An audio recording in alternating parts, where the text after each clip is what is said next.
Right. Okay, I just pressed it. I think we're recording the show. It says down there that we're recording the show. Pretty sure we're recording the show. I didn't put coffee in my milk earlier, so I was never gonna remember to record the show.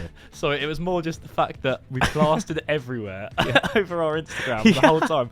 Our shows will be recorded. Our shows will be recorded. Did you just start pressing record now? Or was it already on? Just now. Okay. You right. could have reminded me. It was just like you told me halfway on air, gonna give you a panic attack. I had a little brainwave. Good morning, everyone. Good morning. The Book of Morons are back, and it feels amazing to be back, doesn't it? It does feel really. I'm nervous, man. Yeah, I am a little bit. It's these little good little nerves, butterflies that you get. Yeah. That some people would say when you do something that you enjoy, I think, and we must really enjoy it to be getting up at 6 a.m. to take part in this 48-hour broadcast, which is a fantastic thing, by the way. Yeah, what we were hour 40. Oh, that's quite. I think 6 hours to go. I think we're hour 40. For hour 41 or 43. Yeah, the reason why we took so long to start is we were debating what hour we were. Because it's 48 minus 6, but then with the hour before, so that makes 41. Yeah. Well, yeah. No, because let's think. 6 to 12, that's a 6-hour difference, okay? Yeah, 42. So, yeah, and then that's hour 43 that we're doing, and hour 44 and hour 45. No, 42, 43 and 44. Well, then what do you have after that? 4 hours? But we finish at 9. We finish at 3 hours. Oh, no, I've terribly misjudged. 3 hours, so no, we're 41, 42 and 43, and then the others will be 43, 44. Well, it ends at 12. Okay, it's fine. We'll figure it out. We'll figure out. How was the break, Jack? Oh, mate, it was fantastic. Yeah? Honestly, I had a long time at home. I had, I think it was around about 6 weeks. 6 weeks? Yeah, I needed a little refresher from uni. Because uni, that's the thing with uni, it's fantastic. You have so much independence and, you know, you got everything going for you. Yeah. But it is nice to have a little bit of mollycoddling and, you know, a little bit of loving. It's nice to be cooked for, isn't it? Yeah, it's nice to be I got it at uni, but... Yeah. No, I'm joking. But no, yeah, it is nice to be cooked for. We were working hard over Christmas, weren't we, Jack? We were working very hard. Well, you guys were out doing niche. We were in we were in our rooms really, recording some little stuff for the BOM. If you haven't seen it, check it out on our Instagram. And big news, TikTok. Where else can you find us? You can find us on YouTube now. I think we're doing YouTube Shorts. We're uploading the entirety of the show on YouTube. So after this, if anyone's listening, please check it out. So we had over Christmas, we had the idea to record all our shows like most people do anyway. It's just we didn't really know how to. And what we're going to do now, instead of recording all of them and putting them onto SoundCloud, like we said on our Instagram, we're going to put them onto YouTube just because you have to pay money to put it on SoundCloud. Yeah. And, if anyone knows me and Will, we're the broke boys. You don't really catch us. The broke boys. You don't really catch us out wearing Gucci or anything too fancy. I mean, I'm sat here in my little cargos. Someone actually offered me money on the way here. Oh, no way. You know, to clean myself up. But no, you can catch on YouTube. And also, the other big news was the TikTok. Yeah, the TikTok, which has been a pretty good success actually. It's been all right so far. Well, we're on our warning. We're on our like third warning, aren't we? Yeah. Oh, God, yeah. So we posted something about Andrew Tate first time. yeah. And we were like, why does this not get any views? How do you get views on TikTok? Turns out it didn't actually get uploaded because it violated TikTok's guidelines. Yeah. So as soon as we changed his name from Andrew Tate to like Andrew Tat, it was fine. It's obviously got like one of those blockers in. And it was fine. That was our best performing. I think it was, yeah. I think it's also important to note that we're not supporting him, we were criticising him. No, it's satire, isn't it? Yeah, satire. Remember, they just were like, no, account warning. And then we got a second account warning. And I think satire is, personally, it's my favourite type of comedy. Oh, yeah? What about you? What would you say your favourite type of comedy is? Definitely not satire. Dark humour, I'd say is mine. Okay, so satire, I'm thinking more things like Alan Partridge, you know, where he's sort of, he's out and about and he's playing a character making himself look stupid. Yeah. And he thinks that you're on his side, but really you're laughing at him rather than with him. Yeah. So Come Fly With Me, for example. Come Fly With Me. Although it was banned for probably some right reasons. Yeah. You're still laughing at them rather. No one's actually looking at the immigration officer in foot and going, yeah. I mean, if you are, then you really need to check yourself out. Yeah. But yeah, no, really agree with him. No, that's my favourite type of thing. Have we gotten to favourite types of comedy? We're just philosophical people. Mate. Philosophical. All right, shall we get into some music? Yeah, I think that's a great idea. All right. We've got 3 hours of content to bang out, so let's not waste it all in well, the first. We got 3 hours of time and about 1 hour of content, so we got to keep the music flowing. All right, ladies and gents, I've started off with a bit of banger. Yeah? Jerk It Out by Caesar's Palace. Oh, unbelievable, mate. Unbelievable. All right, guys. Enjoy.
No fighting. We got the refugees. No fighting. No fighting. Shakira, Shakira. I never really knew that she could dance like this. She make a man wanna speak Spanish. Como se llama? Bonita. Picasa. Shakira, Shakira. Oh, baby, when you talk like that, you make a woman go mad. So be wise and keep on reading the signs of my body. I'm on tonight, you know my hips don't lie, and I'm starting to feel it's right. All the attraction, the tension. Don't you see, baby, this is perfection. Hey girl, I can see your body moving, And it's driving me crazy. and I didn't have the slightest idea Until I saw you dancing. And when you walk up on the dance floor, nobody can ignore the way you move your body, girl. And everything's so unexpected, the way you right and left it. So you could keep on shaking it. Never really knew that she could dance like this. She make a man wanna speak Spanish. Como se llama? Bonita. Picasa. Shakira, Shakira. Oh, baby, when you talk like that, you make a woman go mad. So be wise and keep on reading the signs of my body. I'm on tonight, you know my hips don't lie, and I'm starting to feel you, boy. Come on, let's go, real slow. Don't you see, baby, I see it's perfect. Babe, I know I'm on tonight, my hips don't lie, and I'm starting to feel it's right. All the attraction, the tension. Don't you see, baby, this is Shakira, perfection. Shakira. Oh boy, I can see your body moving, half animal, half man. I don't really know what I'm doing, but just seem to have a plan. My will, self-restraint, have come to fail now. I fail now. See, I'm doing what I can, but I can't, so you know that's a bit too hard to explain.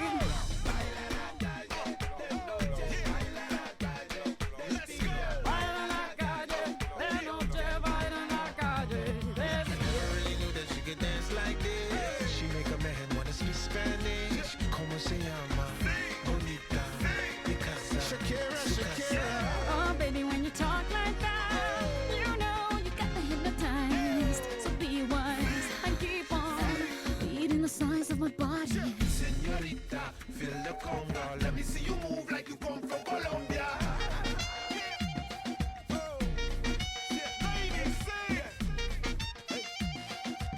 Mira, en Barranquilla se baila así. En Barranquilla se baila así. Yeah, she's so sexy, I am in fantasy. A refugee like me back with the Fugees from a third world country.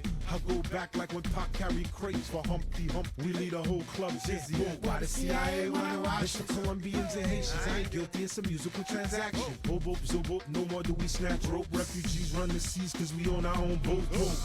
I'm on tonight, my hips don't lie, and I'm starting to feel you, boy. Come on, let's go, real slow. Baby, like this is perfecto. Oh, you know I'm on tonight, my hips don't lie, and I'm starting to feel it's right. The attraction, the tension. Baby, like this is perfection. No fighting, no fighting, no fighting. No fighting.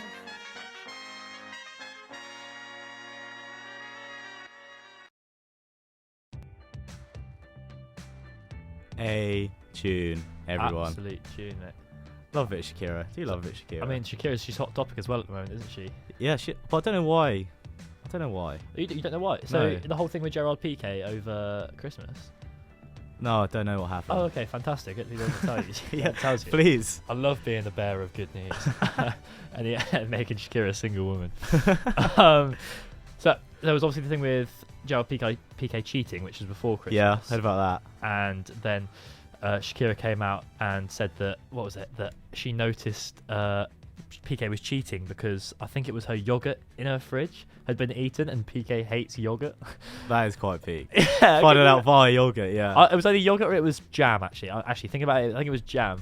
And Piqué hates jam, which, I mean, that's red flag number one. Yeah. We love to jam here in the studio. We love to jam. Yeah, exactly. Yeah. We are the Blair Resignation Jam. Oh. Some people have called us. Yeah. But no, and then Piqué, and then she released it. Sorry, Shakira released a diss track on Piqué, and the line included something like, "You traded a Rolex for a Casio." And then the next day, Piqué came out with a brand deal for Casio. And he was on a podcast, like showing his Casio That the is whole quality. time. So it was quite good housery, as some people would call it. Anyway, guys, you are listening to the Book of Morons. You are. What's the time? The time is currently, let me have a look. It's 6:28 in the Yep. AM. 2.5 hours to go. That would mean 5.5 hours to go of the live stream. Oh, the maths is just getting The better. 48-hour live stream to celebrate the relaunching of Livewire, which is starting next week from 9 AM on the Monday, I believe. Oh, I yeah, think. it is. Yeah, you're Yeah, right. don't quote me on that, but I'm Look pretty at sure. you, absolute promo for Livewire. I know. Yeah, he's looking for a student ambassador role. Could do. I see the groups tour around campus. I'm like, no, please. I don't want to leave. I don't want to do it. Like, still all again. It is crazy because it's still dark outside. I'm sure anyone listening would know that. But the thing is, it feels like I'm going on holiday. It does. Do you know what, it when you kind wake of up- does, doesn't it? When Yeah. I wake up in the middle of the night, I think that's why I couldn't really sleep last night, because I knew I had to get up early, and it He's so just made me excited. think I was going on holiday. Yeah. And really, we're just going to go do some raid. I'd much rather be going to, Ibiza or Oh, somewhere. what? What? Yeah. Not a recording studio in Norfolk. Oh no, that would be my second choice, of course. But Second they don't choice. really do that on EasyJet, and that's all I can afford. I mean, I miss that feeling of being 6 years old, waking up at like 4 AM in the morning to go on holiday. Did you only ever go when you were 6 then? We went to a place called Torre de la Horadada. Tory did a what?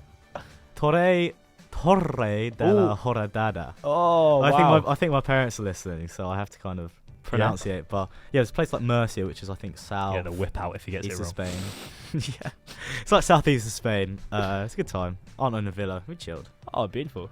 But yeah, anyway, shall we get on to what this show's about? Yeah, of course. Morons. Let's go for it.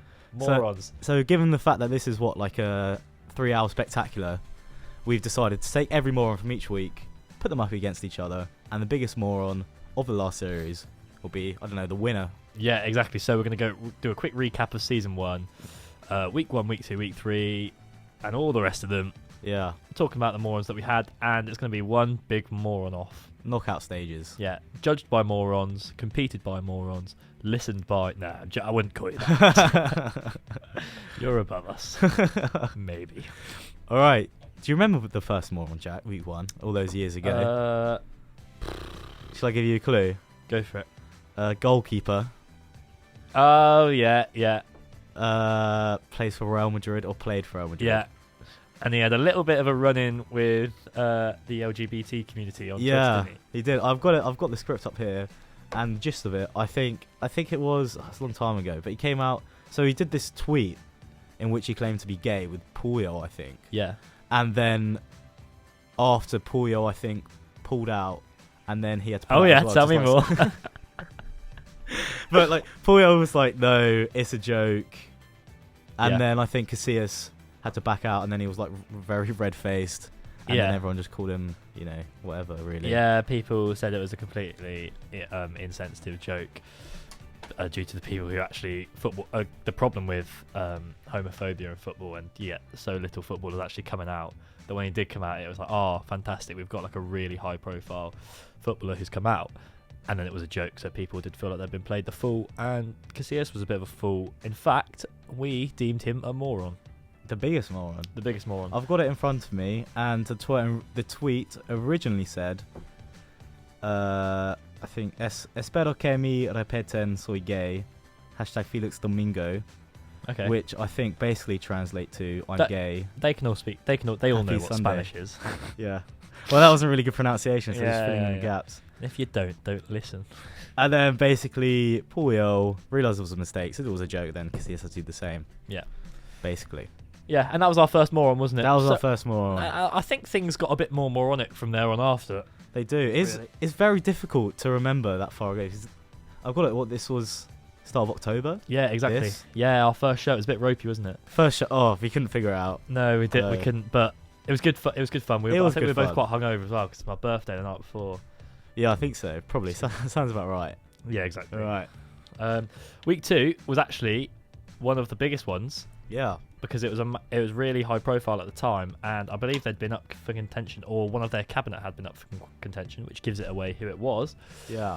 It was the short and sweet tenure of Liz Truss. Yeah, wow. So Liz Truss, but we put her into the book because Liz Truss had been messing around, she had been in Parliament exposed, and she hadn't turned up to some interviews to hold her accountable, and then later that day that we put her into the Book of Morons, she resigned, didn't she? She did resign, yeah. It was, I think it was the whole thing. I think the whole thing happened when she announced the budget, and then shortly after, everything kind of collapsed, and then she was like, no, I'm done. She has to do a U-turn, Kwarteng got sacked. Yeah. Yeah, and she kind of followed him shortly after. It was a circus, wasn't it? Yeah, it was. I think a member of like the Tory cabinet had at least been like voted, at least in the original 3. Yes. I think probably for at least half of the weeks. It's only been recently where it's all kind of quietened down a little bit, and we've branched out to other things. Yeah. But they've been a staple, Yeah. Yeah. Week 3 then. Week 3 was probably one of my personal pet peeves. I believe week 3 was Tesco. Oh. I believe it's difficult to say. It's difficult to tell because we're currently looking at the Instagram, right? Yeah. And instead of putting them in order, they've been put like jumbled all over the place. Yeah, exactly. But I'm pretty sure I remember Tesco because I remember this being like one of our best weeks. Mm-hmm. Yeah, I really enjoyed week 3 because it was a bit more light-hearted, wasn't it? It wasn't all politics heavy. I think we had Tesco. We might have had Ronaldo up for contention that week as well, alongside Tesco. Yeah, I think so. That week was our first time we actually let people vote for it. Yeah. And of course, Tesco hiking up their meal deals is going to spark the imagination, spark the anger of a lot of people. It's always been £3 though, always. And then when they moved it to a club card, and that you had to have a club card for it to be £3, you thought, all right, fine, I'll get a club card. Yeah. A bit cheeky, but hey ho. And then it was spiked £3.40 with a club card, £3.90 without a club card. I know. I don't get a meal deal anymore. I just go to SU shop. It's only 10p more. Oh, fair play. I still get a meal deal. So I just buffle out to go to the SU shop. But yeah, it's kind of ridiculous because £3 meal deal, it was a staple, right? Yeah. And then to up it, I think annoyed a lot of people just because it wasn't as symbolic anymore. Yeah, without risking getting copyrighted by the Happy Hour podcast by Jack, mate. What is your go-to meal deal? What is my go-to meal deal? Right, it's a bit controversial. I think I spoke about this recently. It's gonna be stinky. I did a show recently. I spoke about it, but yeah, as most people know, I love feta. Like, it's my favourite thing. Oh, that's disgusting. And so it'd be, the feta cheese and tomato pasta that you get from Tesco. 100%. That is like one of the nicest things. Drink, probably be a chocolate fridge, a little bit more standard. Yeah. And for crisps, I'd go for protein bar. Oh, really? No. I was gonna say. To be fair, the chalky milk Hot and the protein wocky. bar. He's exposed one of our. Oh my god! Later segments. Ignore that. Probably just salt and vinegar crisps. I'd go in. Nice. Yeah. Mine's pretty standard. Anything meaty as a sandwich. Oh yeah. Chicken bacon. You like your chicken meat, bacon don't stuffing, you? anything like that. Yeah. Some crisps, usually Thai sweet chili sensations, and then for drink a Ribena. So like your sandwich stuffed. Oh yeah, I love my sandwich stuff, mate. Don't give me those eyes. And that was week 3, wasn't it? Yeah, week 3 was Tesco. Yeah, thank the Lord. Week 4, it took another U-turn back to politics, but it wasn't because of anything they had done within the Houses of Parliament. It was what they were doing outside. Will, do you know who it was? It was Mr. Matt Hancock. It was Mr. Matt Hancock. Yeah. Why was he in the Book of Morons? So Matt Hancock, well, there was basically his whole debacle about the health sector in that. He didn't actually get into the Book of Morons because the Book of Morons wasn't a thing at that point. Yes. But then he decided to go on I'm a Celeb, and we felt it was unfair because it was just exploiting his bad image. Yeah, and he was still getting paid in his job as an MP for West Suffolk. Oh yeah, that's right, because he didn't lose his. Is it whip? Is it whip they use? I don't know. To be fair, I don't know if he's the whip. He's an MP. Yeah. I don't think I could be wrong though. I think it's to lose. I think there's like a guy who's in charge of the whips. Yes, yeah. And they take away chief whip, don't they? Yeah, yes. chief whip. And if you get your whip taken away, no longer an MP. And that didn't happen. No, it didn't. And he survived the jungle. It's funny that chief whip. It reminds me of in the summer. I think the chief whip, who was the one who was touching other guys' bums. Who got fired, which was the straw which broke the camel's back for Boris Johnson. Because then everyone resigned when Johnson backed him for one of the many things. It's funny. There was many straws in that camel's back. It seemed. Yeah. A lot of analogies about camel's back on this show. we love camel's back. Along with a load of good insights. But yeah, he went on I'm a Celeb. And the only reason he's kind of famous is because he did such a bad job over COVID. Yeah. Claiming that, it wasn't his fault. He tried his best, yada yada. Then he went on, say he'll send all the money to charity, right?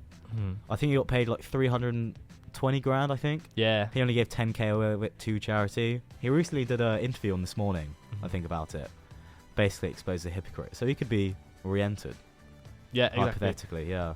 He's But it's funny you say that. He did win also the hearts of quite a few people, or at least show his human side. Yeah. On I'm a Celebrity, because he came 3rd, so it's a fact that people were voting to keep him in, whether they were just keeping him in to see him eat elephant penis, or if they were keeping him in to actually feel as though they wanted to see him on their screens. It says a lot, but he's obviously got some newfound confidence with the public's backing of him. I think it was a bit of both towards the end. Probably a bit of resentment, people just trolling. Yeah. A bit of a 50-50. Yeah. All right, anyway, week number, 4? 5 now. 5 now. Can you guess? I've just seen it. You've just seen it. All right, well, ladies and gentlemen, I think it's Cristiano Ronaldo. It's not. Gary Neville? It is. Yeah. Gary Neville. It was Mr. G-Dev. Oh, yeah, right, because he did this thing about Qatar. He did, yeah. We were building up to the World Cup at this point, which is where the show started to take a little bit more of a football-heavy focus towards the end, where we did our World Cup roundup. Hopefully we can get something going like that as well towards in our new season, if we have time. What, League One roundup? Yeah, I'd be so keen for that. We'd rake in so many viewers. Oh, yeah. But no, yeah, Mr. G-Nev, it was because he was on Have I Got News For You, wasn't it? And he hosted. Yeah. And he had that really, really embarrassing scene where the guy asked him, why are you going to Qatar? And he said, oh, well, I could make a point of it over there. Yeah. There's 2 choices. I could either sit at home and do nothing or make a point and go over there. And he said, well, no, you forgot the third option, which is make a point but stay at home and not take the Qatari money. Yeah. And he just goes, it's so awkward. He says, oh. Yeah. It's classic. Yeah. fantastic broadcaster, I must say, Yeah. this guy. But when it comes to politics, and I mean, I stand with him in a lot of his views. A lot of his views are way towards the left. Yeah. But no, he really did embarrass himself there. Yeah, he did take an L. He took an L. Yeah, he did take an L. That's halfway through now, isn't it? Halfway through. Halfway through. And we got any songs coming up? Any songs coming up? We do I indeed. think this would be a nice time to have a little song break. Yeah. Take a chill before we bore everyone. Yeah, fantastic. Yeah, okay, yeah. perfect. Send them back to sleep. I've queued up quite a rogue choice. Okay. I've got Little Things by One Direction queued up. Ooh, beautiful. Yeah. I was just like, let's play it. All for it, mate. All right, guys, enjoy.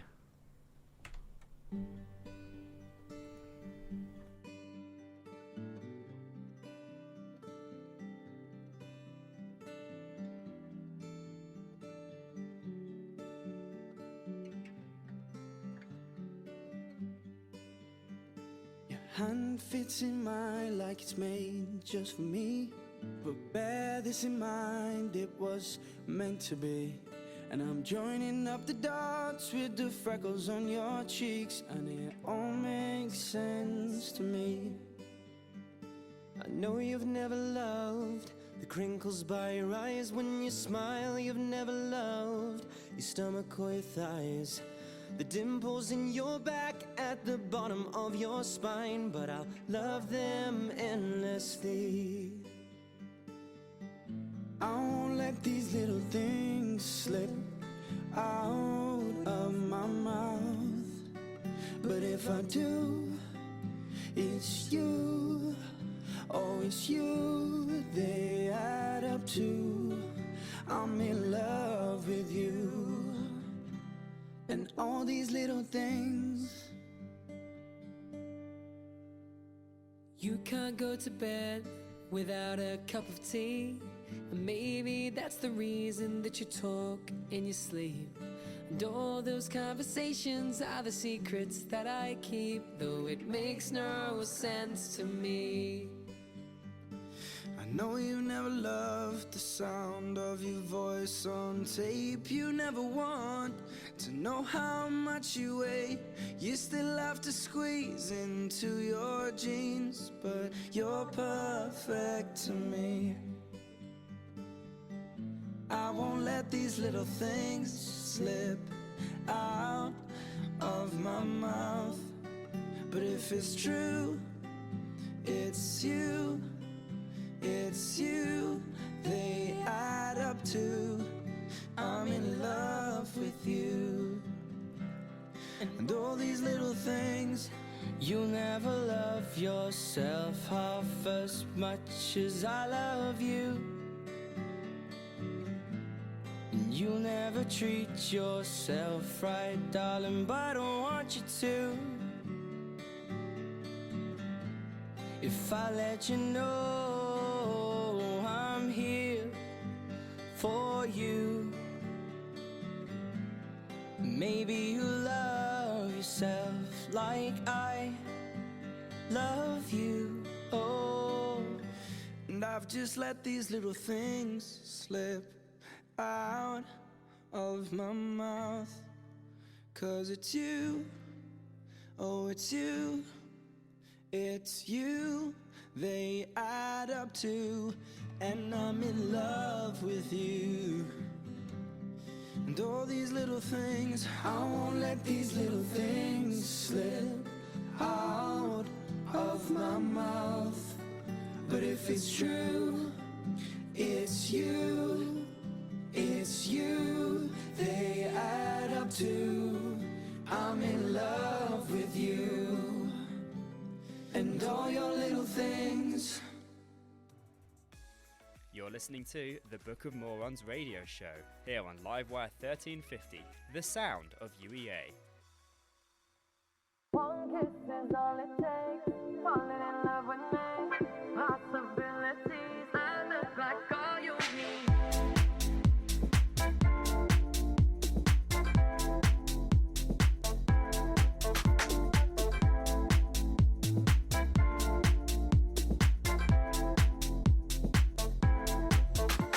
Let me take the night, I love real easy, and I know that you still wanna see me. On the Sunday morning, music real loud,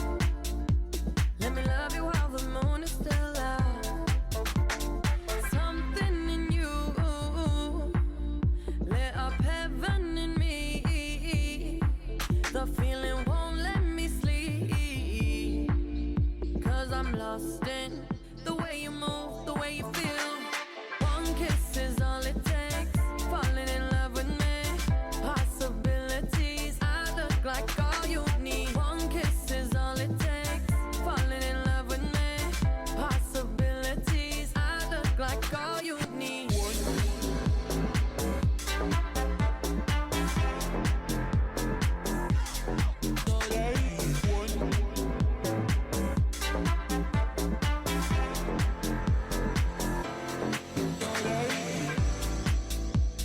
I just wanna feel your skin on mine.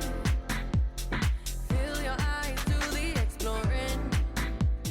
Passion in the message when you smile. Take my time. Something in you lit up heaven in me. The feeling won't let me sleep. 'Cause I'm lost in the way you move, the way you feel. One kiss is all it takes. Falling in love with me. Possibilities. I look like all you need. One kiss is all it takes. Falling in love with me. Possibilities. I look like all you need.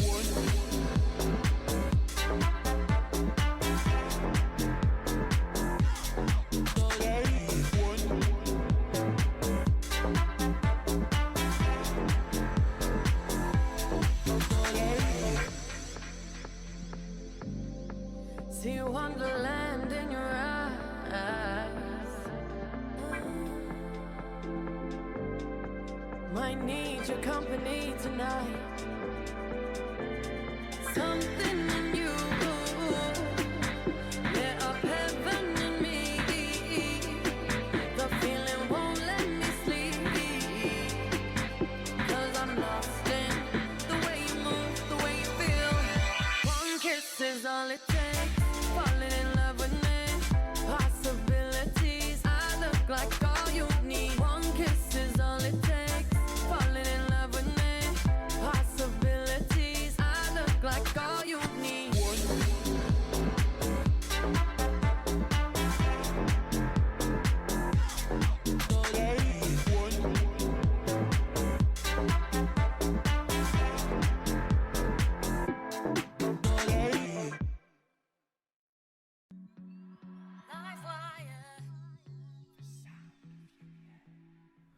Live wire. We haven't heard that jingle for a little bit, have we? No, we haven't. But We've been concentrating on our own one, just promoting ourselves. You know, we're such a filthy promo duo. yeah, no, Yeah. but we got to shout out the station. Ah, of course, mate. Yeah. Live wire, though, they've given us this fantastic facility to broadcast from. And we're not just using it to steal for our own our own socials. No, we're here to give back to the community, actually. So stop saying that, guys. Anyway, for those of you that are listening, we are the Book of Morons once again, joined by Will, your main host at the minute, and Jack, my co-host on the side. The time is currently, what, You know it. 6:49 a.m. Yeah, 10 to 7. Halfway through our Book of Morons Season 1 recap. Yeah. Currently going through every moron of the week to decide the ultimate moron, knockout style. Yeah, a Before fantastic we- little before- recap before we get going on our new Season 2 Yeah. of Morons, which will be coming next week. Yeah, next week sometime. Still don't know when. Yeah, but, we're still you know. waiting to find out for the times from Livewire. I think there's so many people that they have to fit into so many different Yeah. slots. So, but as soon as we know, you guys will know. So yeah, make sure you're getting updated on the Instagram and the TikTok at Book of Morons. Indeed. Without further ado, then let's get back into the Moron recap. So we left you at week 5, where we just added Gary Neville, Yeah. and the next week was Mr. CR7. Mr. CR7, another Yeah. former Man United player, who at the time actually was playing for Man United, I think. Yeah, well, And kind of. Well, this was all before the Piers Morgan thing, I think. No, I think. Or was it? Or was it? I think it was after. I want Right. to say. Okay. Yeah. See, because I can remember. This is what it was. He was up for contention because there was something a couple of weeks before. Yeah. Where he refused to come on, didn't he? It was Man United v Spurs, and he said, Ten Hag said, Ronaldo, get warmed up. You're going to come on. There was about 5 minutes to go, and he said, no, I'm not coming on. I'm Ronaldo. I don't come on for 5 minutes. Yeah. And yeah, it's pathetic when you're getting paid that much money. So yeah, there was a bit of debate over the treatment from Ten Hag, whether we should have given Ronaldo a bit more respect for his stature, Yeah. whether he should have told him how it was in the summer potentially. But at the end of the day, Ronaldo's not the only player to ever be told something and not get it. So you're getting paid your money. You don't need to come out on national TV and criticise the club. Yeah. But then, so he was in the top 3, I think, the week before. Yes. And then the week after he came back, did his like interview with Piers Morgan, in which Yes. he like criticised basically everyone imaginable. Yeah. A massive temper tantrum. And from then on, we were like, yeah, go on, you're in the book, mate. Yeah, he had to go. It was one of the most moronic things I've seen in football, to be fair. And a lot of people backed him as well. A lot of people said, actually, no, I'm on Ronaldo's side. And in my opinion, that was just, people getting swayed by his celebrity status. Yeah, it was unacceptable. We called out a load of people in kind of the wrong way. Yeah, definitely. That was kind of, as you would say, the final straw that broke the camel's back. That poor old camel. Yeah, it's been broken so many times, hasn't it? Yeah, but it keeps coming back. Yeah. That's the theme of this morning, resilience. Yeah, resilience. Yeah, All like right. it. We're going to move on to week number 8. 7. I'll Tell you what, mate, get your fingers out and start counting. God. It was, speaking of counting, Yeah. and then speaking of chameleons, Ooh. and then come a chameleon. Oh, yeah, I wonder who it is. Very loose, but Michael Jackson? it's almost. It's bigger than MJ. It's Boy George, mate. You think Boy George is bigger than Michael Jackson? Oh, easily. Fair play, yeah, no, I'd have to back that. Easily. Radio hosts, you can't go against them because they've got superior music knowledge. So. Yeah, exactly. But yeah, this was, I think, maybe midway through I'm a Celebrity. Yeah. Maybe just at the start when we were all kind of sick of Boy George because he was just being a bit of being a bit of an idiot, really. Yeah. His antics, like, I don't know, he was just being two-faced. Did you watch I'm a Celeb? I've kind of, not really. Yeah, I didn't either, really. I watched the final because I was interested to see if Yeah. Matt Hancock's going to win, but... I mean, it's kind of, I feel like it's kind of I'm a Celebrity syndrome, is, and everyone's really hyped for the first maybe show, and then you spend about 30 minutes on the skyscraper and then just like, okay, I'm already over this. Yeah.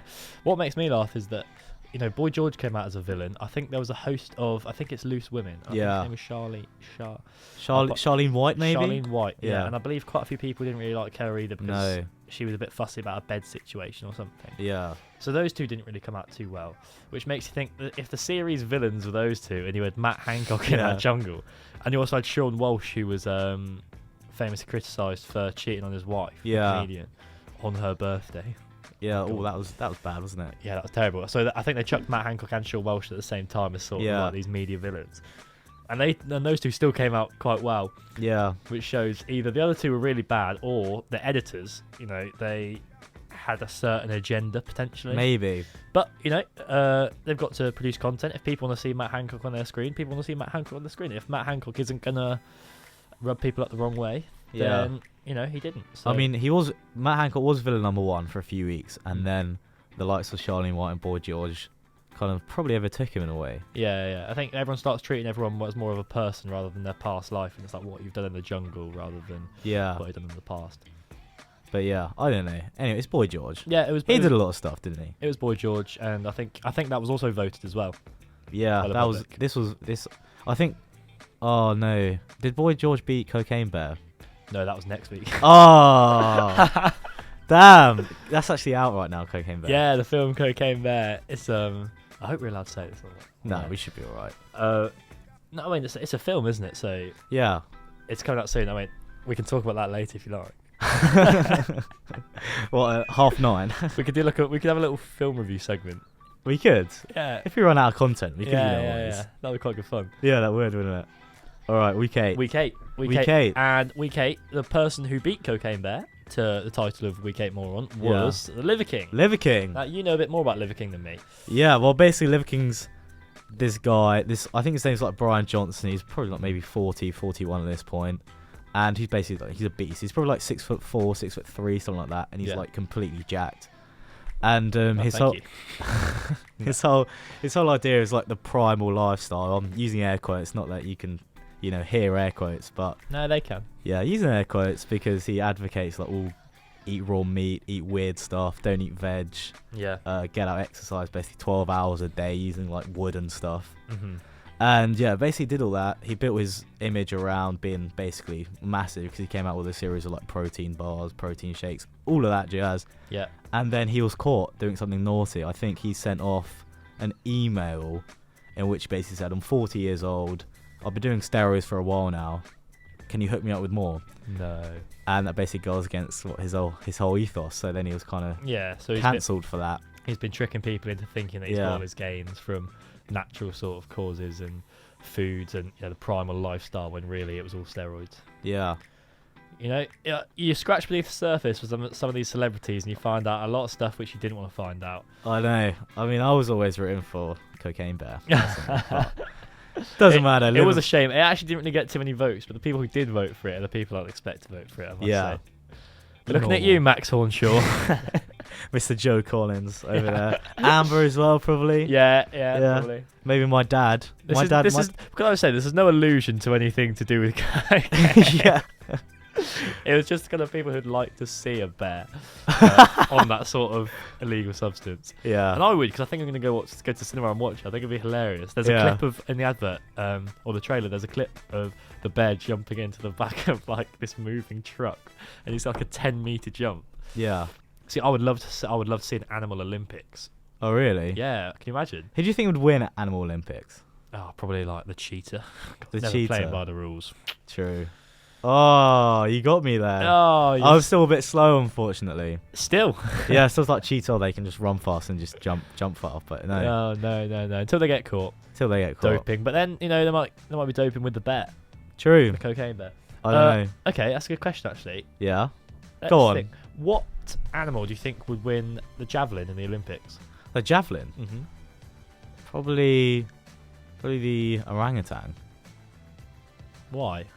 Because they're most like us, aren't they? They're similar to us. Yeah. So not a gorilla. No, I think an orangutan because they're I'm probably thinking- smarter. They're just I'm- good. Do Javelin throw it. they have quite strong arms though? Orangutans. Yeah. Yeah. They climb all day. But they don't have thumbs, do they? Or do they have opposing thumbs? I don't know. I don't know. Shall I have a look? Yeah, because that's the thing with the human race, isn't it? This is why we're called the morons, because we got no clue about anything. But I'm pretty sure that do monkeys have opposing thumbs? It's something like they do, which makes them really useful, or they don't, which is why they do have thumbs. Monkeys have thumbs. Yeah. Orangutans have thumbs. Like humans, orangutans have opposable thumbs. Oh, I should have.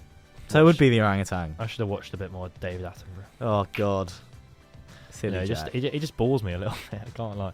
Don't get me wrong. I think David Attenborough is fantastic and he's a national treasure. You just said that about David. Okay. I might just have to mute your mic right now. I get to 20 minutes and I've seen enough of. You've seen enough. Yeah, he's still going in slow motion of this gazelle running away. All right, are we going to move on to I think the final moron of season 1? Yeah, final moron of season 1. And perhaps probably the biggest right now, considered what happened after the show. Yes. But do we hold that against him in our context because it happened after? But I guess he was doing it at the time. So I say we do. Yeah, we do. And also, he's always, desperate to get into the news for something or other at the moment. The man's ego is inflated like to the size of a hot air balloon. It is crazy. But enough about you, Jack. Let's talk about our actual moron. We were talking about Mr. Andrew Tate, obviously. No, we're not. We're not. Are we not? No, we're talking about Kanye West. What? Mate, can you see? Did he speak? Look, who is that on the Book of Morons? Who is that? That last moron in the book. Who do you see? Mate, what date are you looking at? 9th of December 2022. Yeah. I'm looking at... On the left side, right in the middle. That's Kanye West. Who does it say? Oh, I had to zoom in. Even says in the thing, we can reveal that Kanye West. Oh, damn. Oh, so when you were saying all that about holding it against, I was really confused. Yeah. Obviously, that's quite anti-Semitic. Like, and you were like, we don't hold it against him. I was like, but where are you going with this? Yeah. Oh, I had to zoom in. To be fair, it's not the best picture. It does look at Andrew Tate. Yeah. From far away. I'm not sure. I don't know. Let's get those eyes tested. They're both bald. You should go to the opticians, but instead of like those letters, it's just pictures of like morons. Yeah. Liz Truss. What? That's Teresa. Oh yeah, it is Kanye West. I can't believe we didn't do one thing about Andrew Tate over the. No, we didn't. Well, I think at the time he was. Maybe he wasn't at the top of his relevance. Maybe not. But he was obviously still as moronic. And we are about to allude to Andrew Tate, aren't we? In our maybe in our Christmas special. Yeah, potentially. I have to keep listening in to see who wins our Christmas moron. Ooh, moron of the Christmas break. But anyway, it was Kanye West because he made all those anti-Semitic comments. Yeah, and he was in that interview with Alex Jones where he had his face zipped up, Yeah. in some hoodie, and yeah, no, it was horrendous. And he came out with a song afterwards to say about how he wasn't sorry and like cancel culture and all that rubbish. Where if you're gonna come onto a platform and promote your anti-Semitism, where you've got crowds and crowds of impressionable young teenagers really listening to your music, you are not doing good for the world. Okay, Jack, I'm just writing down a note. Do not clip that bit what I just said. If you take it out of context, it's going to be really bad. Yeah, you're going to have the Norfolk and Norwich police at your door later, mate. Oh, God, the Norfolk and Norwich. It's just Norfolk, mate. Norfolk, NPD. No, because the hospital around the corner is called the Norfolk and Norwich Hospital. Oh, really? So I just assumed the Norfolk, because it's called the NNUH. I've been there enough times to know, mate. Well, to be fair, we did do a bit of recording on, Monday? We did, yes. We headed down to the Edith Cavell building to try and record. In the end, we just got some nice photos.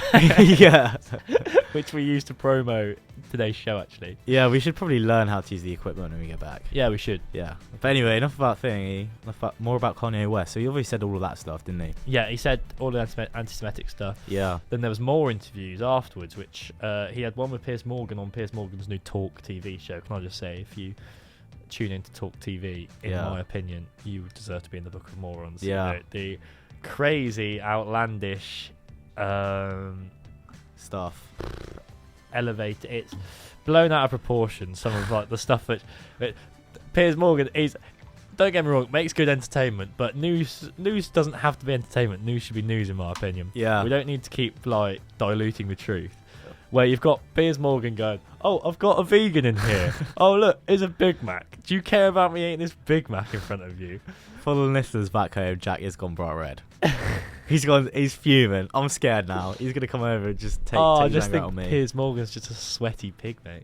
He is, isn't he? Yeah. Hey, mate, it's supposed to be a balanced show. Come on, can we have some arguments, please? Arguments? Yeah. What, you asking me to defend Piers Morgan? If you want to. I mean, I'm trying to think. I don't think I can. Oh, I don't think there's a single thing about him that I kind of like. I was waiting for you to say, no, I do defend him, and then play the little, we got him, boys. But, no, I don't know. He's a bit of a male as well. No, he is. He should have probably gone in the Book of Morons. And in fact, we have used him for a little bit of our...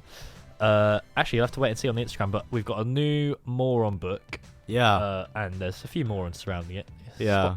See who you can spot when it comes out. That'll be next week. That will be next week. Do you reckon you'll still be able to do the editing stuff even though you're away next week? Yeah, of course, mate. I mean, of course, a little bit late. Yeah, I'll take my laptop with me. Yeah. And then, yeah, no, I'm sure I'll be able to. But yeah, so for the show next week, Will's just revealed that I won't be around and he'll be looking for a temporary replacement, which loan to permanent view. Send your CM please to our Instagram. Yeah.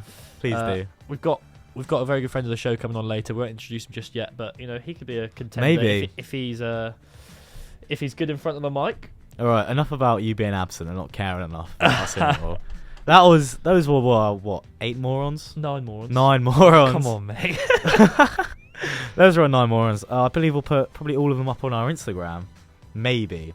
Potentially. Are we undecided? Is anyone actually listening? Who knows?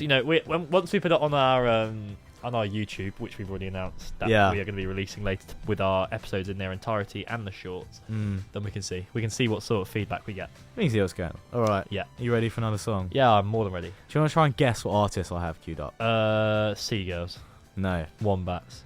Avicii. Ooh. We never got there. Yeah, Levels, mate, by Avicii. Okay, well, yeah, the song is Levels, so what is it called? Levels. Oh, sorry, I thought the song's called Levels. Levels. No, I was like thinking about that, but no, this song is called Levels. Levies? What's it called? Levels. Levici. That's his Spanish name. Is it?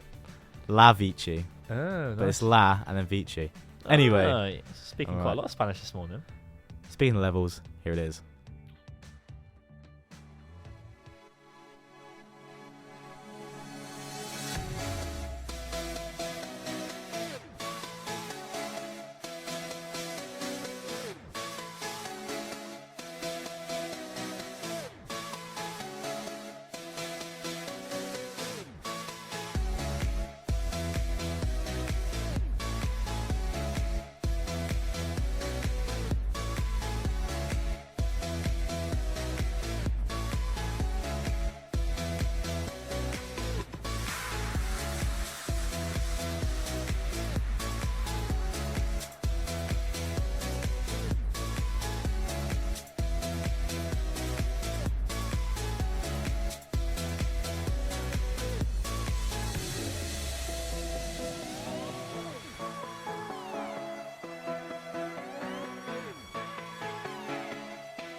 get a good feeling, yeah. Get a feeling that I never had before. No, I get a good feeling, yeah. Oh, sometimes I get a good feeling, yeah. Get a feeling that I never had before. No, I get a good feeling, yeah.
I used to rule the world. Seas would rise when I gave the word. Now in the morning I sleep alone. Sweep the streets I used to own.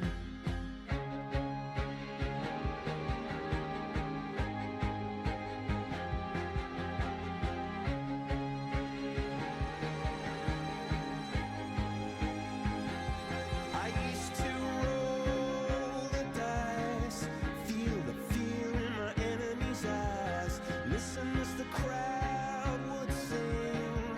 Now the old king is dead, long live the king. One minute I held the key. Next the walls were closed on me, and I discovered that my castle stand upon pillars of salt and pillars of sand. I hear Jerusalem bells are ringing, Roman cavalry choirs are singing. Be my mirror, my sword and shield, my missionaries in a foreign field. For some reason I can't explain, once you've gone there was never an honest word. That was when I ruled the world.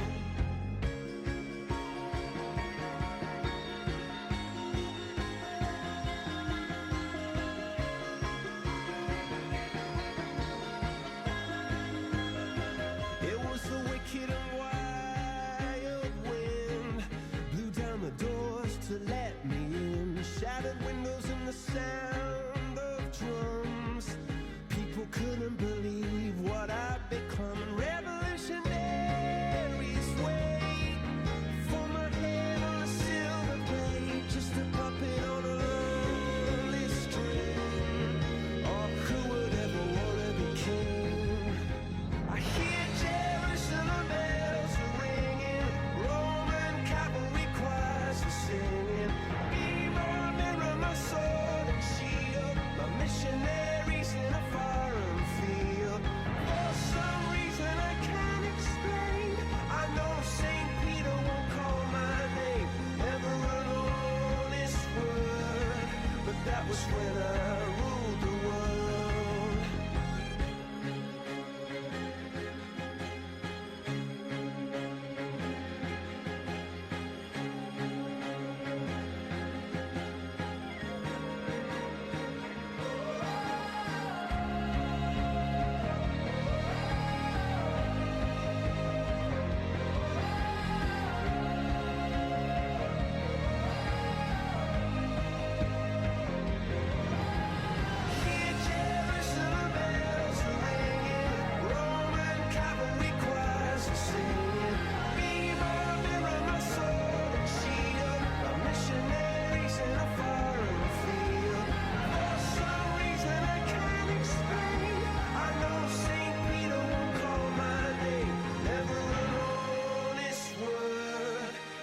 was when I ruled the world.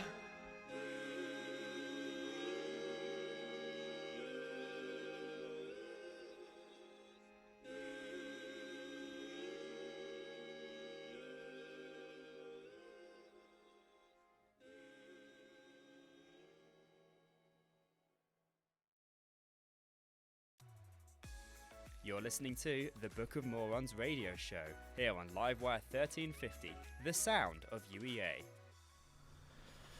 The sound of UEA indeed. The sound of UEA. I mean, I wouldn't want to call this the whole sound of UEA. You know, it disregards quite a lot of a bit of the sound of UEA. Other shows. Yeah, I must say, over this 48 hours, this 48-hour special, I've been listening to quite a few other shows, just randomly put in on the TuneIn app, and shows that I wouldn't have normally listened to, whether it would be because I don't know the people or just you know, the timing's different, like being a lecture or something. Yeah. I know the standard of radio at Livewire. I was pleasantly surprised. I don't know if surprised is the right word, but you know, sometimes I think we listened in quite a few times on the first week, didn't we? Yeah. To see what sort of things. Yeah, how we were going to fit in, and quite a few other people were doing their first ones as well. So we were thinking, you know, this is being used to listening to like slick professional radio. We were thinking, you know, we don't, you know, we were allowed to make mistakes, you know, blah, blah, blah, of course. But no, everyone's standard of radio seems to have got a lot better. So, you know, we need to improve maybe. Yeah, maybe not. And we've been trying. Maybe a little bit. We've been putting in the effort, haven't we, over Christmas? Yeah, we've been grinding away. Yeah, we've been promoting all our socials. We've been improving our interviewing techniques. Yeah, creating interview techniques. Yeah. Which we'll find out later. Oh, I've done it again. Oh my god. Slippy geese. Anyway, guys, you're tuned in to the Book of Morons with myself, Will, and my co-host Jack. Mike, the Mike. Shout out Mike. Big Mike. Magic Mike. It is currently 7:14 in the morning. I've been called that before. People are probably waking up about now, Jack. Yeah, I know. They're just starting to tune in. And just so you know, you've actually missed an hour and 15 of good content. Yeah. So it wasn't us, it was people. Yeah. We've just come on now, yeah. Yeah, no. Probably did quite well, actually. Do you reckon people made a conscious decision to tune into live or over, like, Roman Kemp on Capital or something? Yeah, no, I think they actually do. Shout out my dad. Shout out the two people who did. Yeah, shout out to Martins, as in your dad and my dad. Oh yeah, Martin, of course. Yeah. Sorry, yeah. Did you see your dad actually commented on the Instagram yesterday? Yeah, I saw it, but I didn't even know he had Instagram because I was FaceTiming yesterday and he was like, "Do you see my comment?" I was like, "No." And yeah, like, I've seen what him. What he's did he been liking comment? all the Instagrams as well. Oh really? He's active on social media. He's active. Big he's supporter active of the Book of Morons. Well, maybe he can come down at some point and come on the show. Yeah, mate. Honestly, it'd be so funny. Do you reckon? Let's get him on. Dad, if you're listening, you're booked in. A dad special. Dad special. Oh, I was gonna say over half term, but this week was half term. Maybe. Did your dad go to school? Half term. Oh yeah, true. It's funny. I was actually know, just thinking. Obviously, your surname is Donahue. Yeah. And you support Wimbledon. The Yeah. Dons. Have you ever had that connection before? You know, Don and Dons. Mate, all the time. Okay, I was just. I was thinking that when I went to sleep. And I was like, have I done something there? Is that why I could get sleep 3 a.m. thoughts? It's just like Donahue. Mate, it happens all the time. Right, I can announce that we've got a message from our guest that's coming in later. Yeah. I'm not going to reveal his name just yet, and he has written to say, "Good morning, America. I will be there probs around 8." Oh, in fantastic an hour. news! So we can promise we have a guest coming on to play a new segment, which we will be announcing very later in the show. A revitalised segment. A revitalised segment, actually. Great shout. Speaking of revitalised segments, Jack, what are we about to do now? We are about to have what we're famous for. Yeah. The Book of Morons. We are about to announce our one-time book, which is our Christmas special. Yeah. So over the Christmas break, the about 8 weeks that we were off air, we are going to be making a little trio up for contention, and one of them will be going into this special book. So a one-time book. Let's call it a page, really. Page. Yeah, the page. A title page.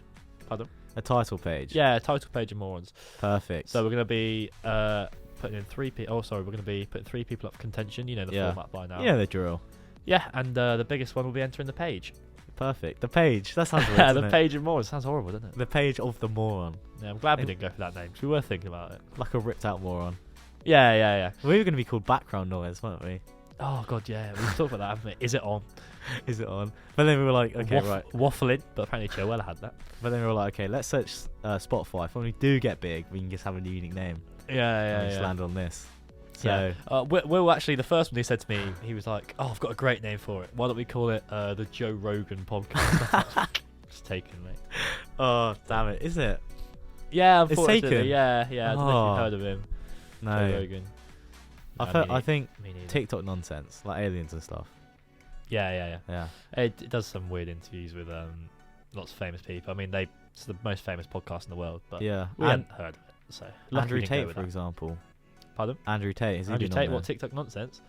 Yeah. No, Yeah. has he been on the Joe Rogan podcast? No, he hasn't. Well, then we've one upped him already. Oh, let's Because go. he's coming on in now. Andrew Tate, here he Andrew is. Tate, here he is. Yeah, he was kind of. A lot of things happened to Andrew Tate over Christmas, didn't they? Yes, this is our Yeah. first moron, which is up for contention this week. Yeah. A lot of things happened to Andrew Tate. I'm sure you haven't been living under a rock and you haven't missed it, but he was No. arrested in Romania after getting in some Twitter beef with Greta Thunberg, wasn't he? Yeah, he.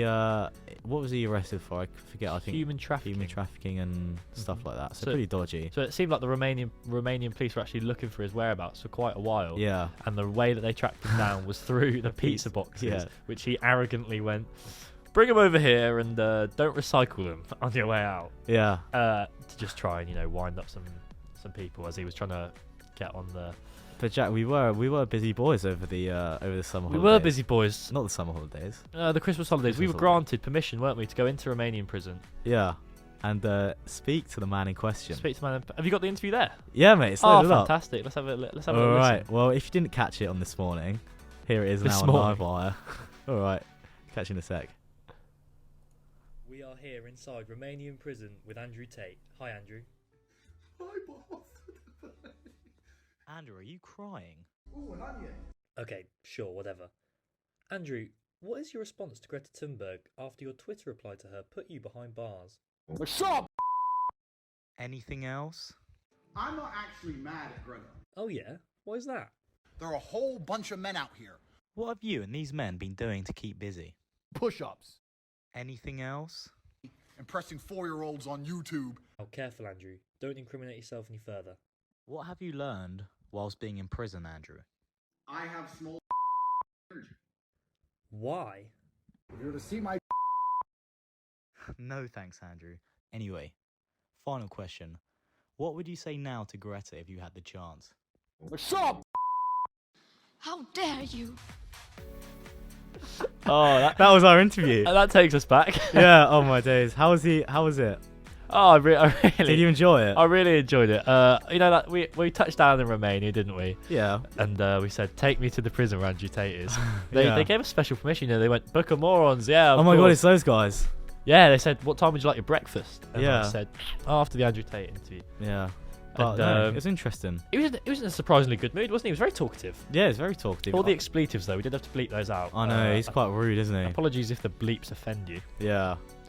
But, I'm sorry. Sorry about that. He is quite a rude man, isn't he? Yeah, he is. But we were able to get first-hand coverage of that Greta Thunberg, Andrew Tate Yeah. beef. He'd only talk to us, wouldn't he? Yeah, Yeah. He'd only talk to us, and he kept trying to force this word beef. He had Yeah. beef with Greta Thunberg, and I realised after it's because she's vegan. Yeah.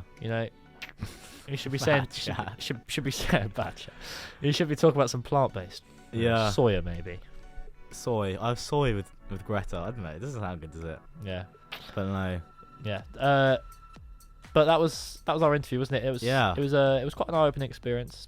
Yeah. To see Andrew. We actually went in suits. There's actually coverage of our interview on our Instagram page and on our TikTok Yeah. at Book of Morons. If you guys want to go and watch it again. Wait, so I'm interested in following. Is there any capitals, any spaces? In these No, at there's Book no of capitals or Morons? spaces. That's a cracking question. So it's just at Book of Morons. At Book of Morons, yeah. You should be able to find us on TikTok. If you can't, look up Jack Hunter 11 and look at where I'm following. Yeah. And then you'll find it. Yeah, perfect.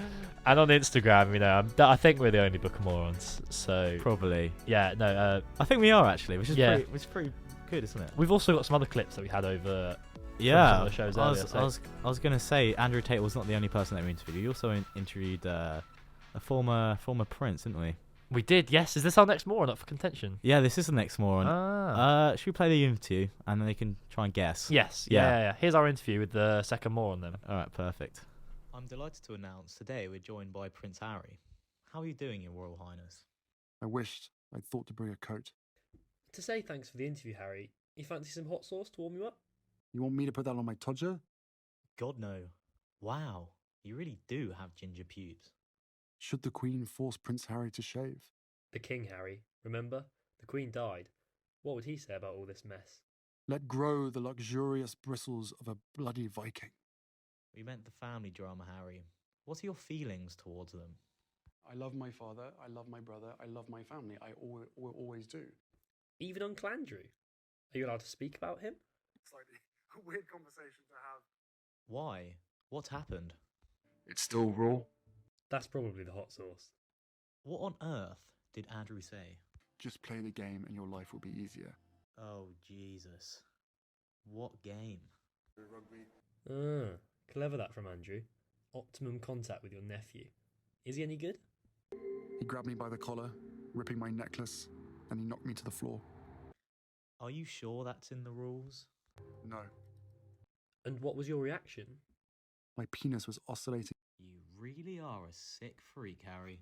Okay, last question. What's your favourite radio show on Livewire 1350? Book of Morons by far. I cannot wait for season 2. You're listening to the Book of Morons radio show here on Livewire 1350, the sound of UEA. He's got great taste. Yeah. In case you forgot, we listened to the Book of Morons. Prince Harry's really excited for season 2. That was a really nice touch of him. Yeah. We didn't shake his hand after the hot sauce. No.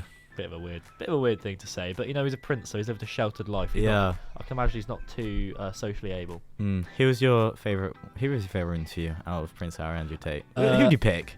You know what? Prince Harry gave us some more personal. Yeah, it's a bit more personal. It's a bit more revealing. His what happened in the past with Prince Andrew. Yeah. They are the two outcasts of the family, and for what went on, I can see why. Yeah. No one likes to hear about that, but apparently the royal family are incest anyway. Hot take. Prince Philip and the Queen were cousins. No, third cousins. I don't know. Along those lines, anyway. The Crown will tell you. Yeah, the Crown. For the sake of radio, I'm going to argue against you. I'm going to say Andrew Tate was my favourite one. Oh yeah. Yeah. I don't Any know. reason? Just like the whole Romanian vibe, really. Yeah, the whole vibe of the place. It felt more serious, isn't it? Yeah, the Romanian prison was good fun actually, because Yeah. once the cameras stopped rolling, we had some good fun with some of those conversations. Yeah. I'll tell you what, boy, are they good at Twister. My lawyer told me not to talk about it, man. Oh yeah, no. Damn it, you can't. No, say. we can't talk. Whoops, we can't talk about what went on after. Oh yeah, okay, enough. Okay, enough. No. But Can I say one word? Yeah, go on then. Go on then. Don't know. I don't know. No, I'll say one word, and you can guess what happened in that Romanian prison. Vaseline. No. Oh no, god. no, Wait. no. Oh, this was after. Yeah. I know what you're talking about. Yeah, good. But I don't think anyone else does. So. It was Chubby Bunny Challenge, but with Vaseline. Yeah. Let's move on. Yeah, let's move on. Let's move on. Because we've actually got one more up for contention. We do. I mean, he's kind of fallen off a little bit. He has. But he's been still begging for us to include him in the radio show for a while. We're talking about none other than Mr. Paul Breach, which a lot of people won't know who you're on about. Yeah, so I can appreciate. Like a load of people, don't know because he's not that big. No, but he's big for those of you who. Well, he's big for us because I don't know. We don't do anything than watch TikTok. We just scroll and we go to like weird corners of it, which Paul Breach is in one of them. So he's just a guy. He's what, like 40 what, 45, something like that. Yeah, if you don't know who he is, this is what it sounds like. Or if you're on the interweb, hot chocky wocky. Yeah. Hot chocky wocky. He's just a strange bloke, isn't he? Yeah, he is. He's a very strange bloke. Like, he does. I think he's coined the song like "Green Green Grass." There's like these weird dances to it. Yeah. And so it's a lot of like weird, suggestible things. And there was something to do with him working with children, wasn't there? Where it was like he was overstepping his boundaries a lot, and whether he had ill intentions or not, you can tell he is a little bit. He has blurred lines surrounding like conduct. Yeah, because he said something a while ago when he used to work in a care home with old people that he used to really enjoy like the vibe because they weren't all there or something. Right, okay. That's very weird. I mean, I did see, I think Happy Hour covered something about it, and he was like, they covered like his weird tweets. And I think one of them was his little dating profile. Oh, right. I can't exactly remember what was on it, but it was just weird, basically. Got to be a good dating profile to get him a date. Yeah. Honestly, he's about 40 as well, I think. Yeah, I think he's well old. He keeps saying he's a big child, which that won't hold up in court. Yeah, that won't work. But yeah, he's just a strange bloke, isn't he? He does all these he has coined the term. What's the George Ezra song? Is it green grass, blue sky? Like anyone in the UK, basically, you hear that song, and you just think of Paul Breach. Yeah, I definitely do. It's just imagine George Ezra, as he's in the booth, he's like, okay, this is fire, and some 40-year-old weird bloke from I don't know where he's from just coins it. Yeah. Can you do the dance? The Paul Breach dance? Yeah. I can do the dance. Without incriminating yourself? Probably. Can we see on the TikTok later? Yeah. On the TikTok later, cheeky plug. If anyone's listening and actually messages us saying, I want to see Will doing the Paul Breach dance, duetting with him on TikTok, we will make that happen. Okay, we just need one person to suggest it, and Will will do it. And that's a promise. That's a BOM promise. A BOM promise. Just like we promised to air that 10th episode last year. Yeah. The episode that didn't air. We won't tell you what happened. Yeah, but yeah, that's the third moron. There's not really much to say about that. He's just kind of a strange guy. Yeah, he's a strange guy, and we were desperate to include him in the BOM somehow. Yeah, so, we think it's funny. No, there we go. He was actually around Norwich as well, wasn't he? He was in and around Norwich, and he got filmed by someone. So if we can find him, we could try and get him on. I mean, I don't know if he lives here or not. I think when he was on tour, he was always on his phone. He had no one but his phone. Well, that's 'cause so I don't know if he lives here or it's just him. Yeah, part he of can't his be tour. seen out with the kids, can he? He's got True. It's got to be on his phone, though. Yeah. Yeah, Paul Breach. Paul Breach, everyone. Well, should we have a round of applause for Paul Breach? Probably not. No, I don't think so either. Probably not. We probably not a good idea. No. Okay then. So we've got Andrew Tate, Prince Harry, Paul Breach. We don't have a Paul Breach interview, but if you would like us to try and find him and interview him, just let us know. Yeah. We can do our best. Try. But yeah, so we'll decide at the end of the show who's going into our Christmas special. I think we're going to let our guest decide as well. Yeah. Maybe. And our guest, who said he'll be here at... I'll give away some man. He'll be here at about 8. So I think he'll be entering the studio in around about half an hour, so stay tuned to make sure you listen to him. Yeah, alright, perfect. Shall we get into another song? Yeah, let's get into another song. What we got queued? Wombats, classic. I thought I'd, because I was very unprepared, I didn't actually cue anything, so I just queued the first thing that popped into my head, which was the Wombats. Throwback to the first week where everything went wrong. Went wrong, yeah. It sounded like the back of the first week now, aren't we? Where everything went wrong. Yeah. This is Dressed to Kill by the Wombats. Beautiful. Hope you enjoy.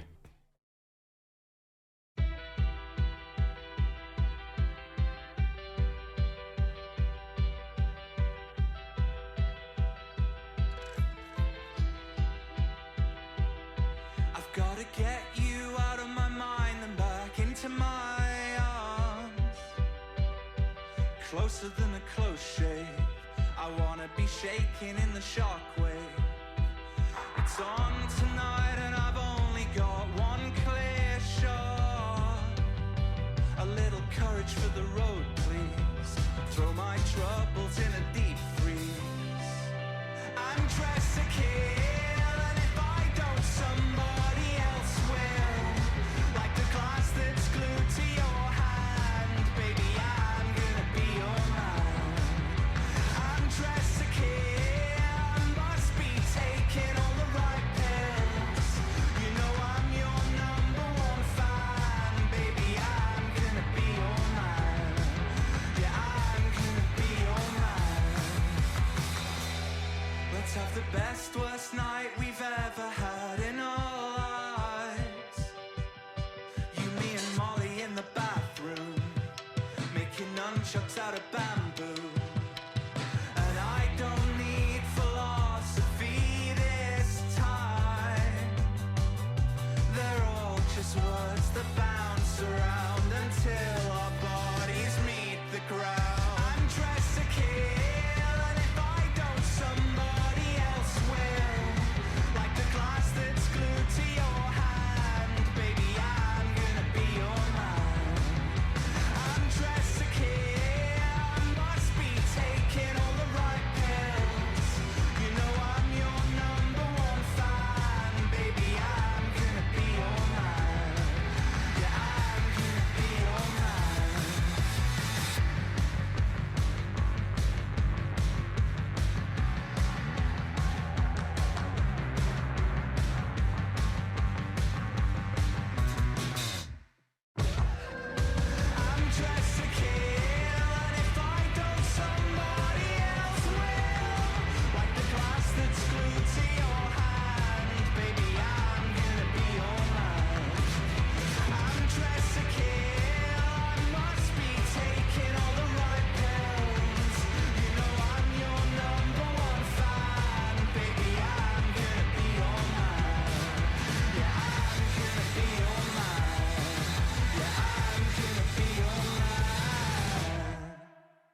but she moves like lightning.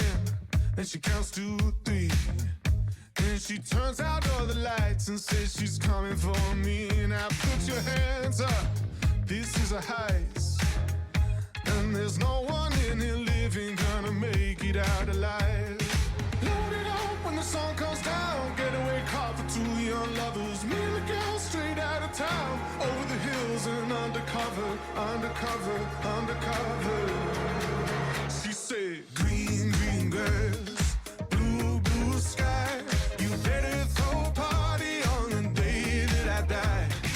Green, green grass, blue, blue sky. You better throw a party on the day that I die. We go together, Adam and Eve. But the girl is so much more than just another apple thief. Yeah, she's a genius. Watch and learn. How she sets the world on fire just to watch the sucker burn. Load it up when the sun comes down. Getaway car for 2 young lovers. Me and the girl straight out of town. Over the hills and undercover, undercover, undercover. She said, green, green grass, blue, blue sky. You better throw a party on the day that I die. Green, green grass, blue, blue sky. You better throw a party on the day that I die. Throw a party, yeah. Throw a party on the day that I die. Throw a party, babe. Throw a party on the day that I die. Load it up when the sun comes down. Getaway car for 2 young lovers. Me and the girl straight out of town. Over the hills and undercover, undercover, undercover. She said, green, green grass, blue, blue sky. You better throw a party on the day that I die. Green, green grass, blue, blue sky. You better throw a party on the day that I die. Green, green grass, blue, blue sky. You better throw a party on the day that I die. Green, green grass, blue, blue sky. You better throw a party on the day that I die. The sound of UEA. Livewire.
just passing through.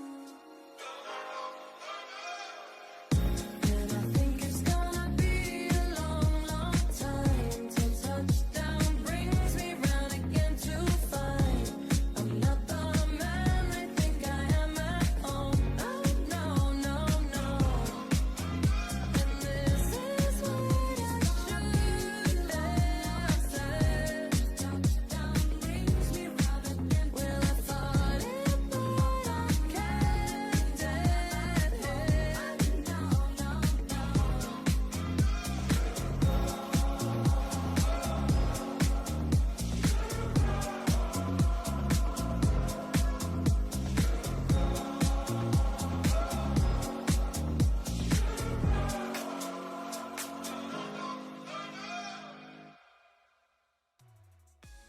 You're listening to the Book of Morons radio show, here on Livewire 1350, the sound of UEA. Wait a minute, this love started off so tender, so sweet. But now she got me Smoking out the window. Must have spent 45,000 up in Tiffany's. Oh no! Got a bad kids running around my whole crib like it's Chuck E. Cheese. Whoa, whoa! Put me in the jam with an X-Man in the UFC. Can't believe it. I'm in disbelief. This got me paying a rent, paying for chips, diamonds on the neck, diamonds on the wrist, and here I am all alone. I'm so cold, I'm so cold. You got me out here. Smoking out the window, singing, how could she do this to me? How could she do this to me? I thought that girl belonged to only me, but I was wrong. She was wrong to everybody. Ooh. Just the other night, she was gripping on me tight, screaming Hercules. Got me in the club looking for a new love, someone help me please. Baby, why you doing this? Why you doing this to me, girl? Not to be dramatic, but I wanna die. This got me paying a rent, paying for trips, diamonds on her neck, diamonds on her wrist, and here I am all alone. I'm so cold, I'm so cold. You got me out here, smoking out the window of the Benzo, singing, how could she do this to me? How could you do this? I thought that girl belonged to one thing for sure, one thing for sure. But I was wrong. She was wrong. She belonged to everybody. Yes, she belonged to everybody. She belonged to everybody. Oh no! Look here, baby. I hope you find whatever it is that you need. But I also hope that your trifling is walking around barefoot in these streets. Look out! Girl, it breaks my heart that you were right here with me. Now I gotta give you back to the city. Oh, you got me smoking out the window, singing, how could you do this to me? How could you do this, baby? I thought that girl belonged to only me, but I was wrong. She belonged to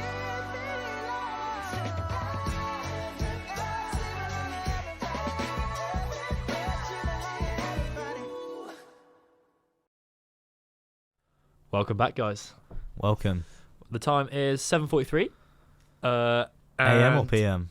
AM, mate. Oh, It good wouldn't be. It banter. wouldn't be light just yet. To be fair, I'm really looking forward to it becoming summer again because it's starting to get lighter in the evenings at the moment. Have Yeah, you no. noticed? It's good. I like summer. Yeah, it's It was a lovely fantastic. day on Valentine's Day.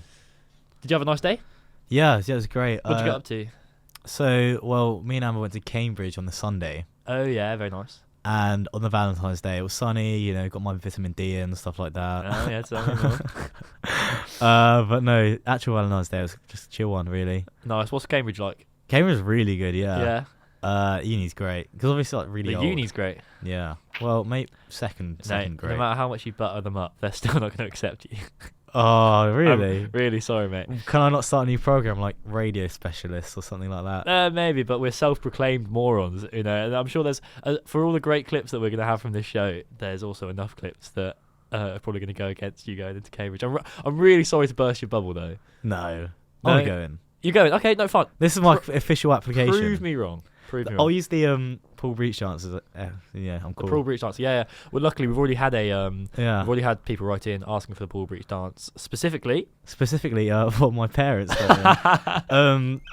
Separate. Well, obviously I got one message from my dad, one message from my mum, and then another message from my dad on Instagram. So, thanks to you guys, I will now be embarrassed. Yeah. So thanks for that. Will be giving us a little dance of green grass later. I might just call Childline. they made me do things. And if you're going to want to see that dance, you're going to have to head over to our TikTok at Book of Morons. Any space, any capitals, anything like that? Let me have a think. No. No spaces, no capitals. Type in Book of Morons on TikTok and on Instagram. Yeah. Give us a follow, please. Please. And speaking of some content which isn't going to let you into Cambridge, we are about to announce our new segment, our brand new segment for the show, which we've been working on actually quite a bit over Christmas. It is... What is it? I'm going to let the new intro do the talking. Oh. Here's our new intro, guys, for our brand new spanking segment. They only listen to the BBC, but they don't know what pleases me. It's listening to the BOM. It's that time of the week again. It's time for Jack v. Will. Can I just say that was not actually live in the studio. That was something that we pre-recorded when we went to the recording studio on Monday. I could do it live in the studio if you want. Go on. Can you give us a rego? A rego? Yeah, go on. Oh, wait, I need to get the notes up. You know, I'm gonna wing it. Screw it. Go on. All they talk about is BBC, but they don't know what pleases me is listening to the BOM. It's that time of the week again. It's time for Jack v. Will. And the new segment is called Jack v. Will. It's our new segment. So what we're going to be doing is each week we're going to be having a competition within the week to see whether it be, I don't know, who can raise the most money doing something for charity, let's say, who can do something, who can wear the craziest outfit, you know, and people will be voting for us on the Instagram for the Jack v. Will. So each week we'll keep a tally. It's probably going to be like 5-0 to me, and we'll see if we'll have one, but yeah, we'll just have to see how it goes. And then at the end of it, the person's going to have to do a forfeit decided by you guys at the end of the season. Yeah. So, make sure you stay tuned for that. That's going to be a weekly running segment. You're not going to win. v. Will. You're not going to go as far as me. I think I am, mate. I'm going to push the limits. Because the thing is, if we think about those interviews that we did earlier in the week, who was the first one to ask someone if they'd like one? Oh, yeah. Do you want to actually tell the story of the interviews? Or should we save it? I will. I will tell the story, but I think we're going to save that until after our next song break. Ooh, Coming up on the show then, guys, we have... Do you like that? Yeah. We have our brand new segment called Flavour of the Week, which we will be revealing to all of you with our first ever edition. I think it's our first ever live interview as well, which we're going to be showing, aren't we? Yeah, we got a few. Yeah.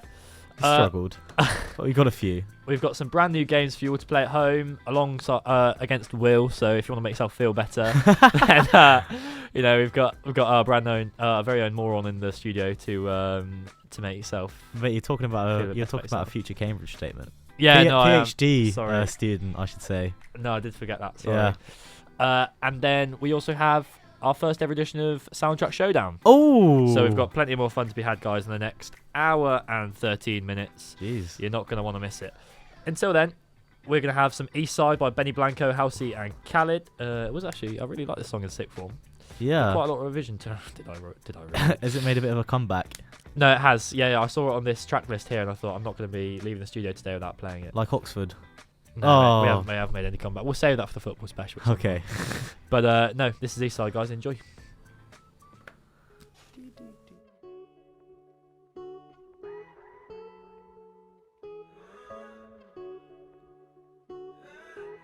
When I was young, I fell in love, we used to hold hands, man, that was enough. Then we grew up, started to touch, used to kiss underneath the light on the back of the bus. I know your daddy didn't like me much, and he didn't believe me when I said you were the one. But every day, she found a way out of the window to sneak out late. She used to meet me on the east side, in the city with the sun on set.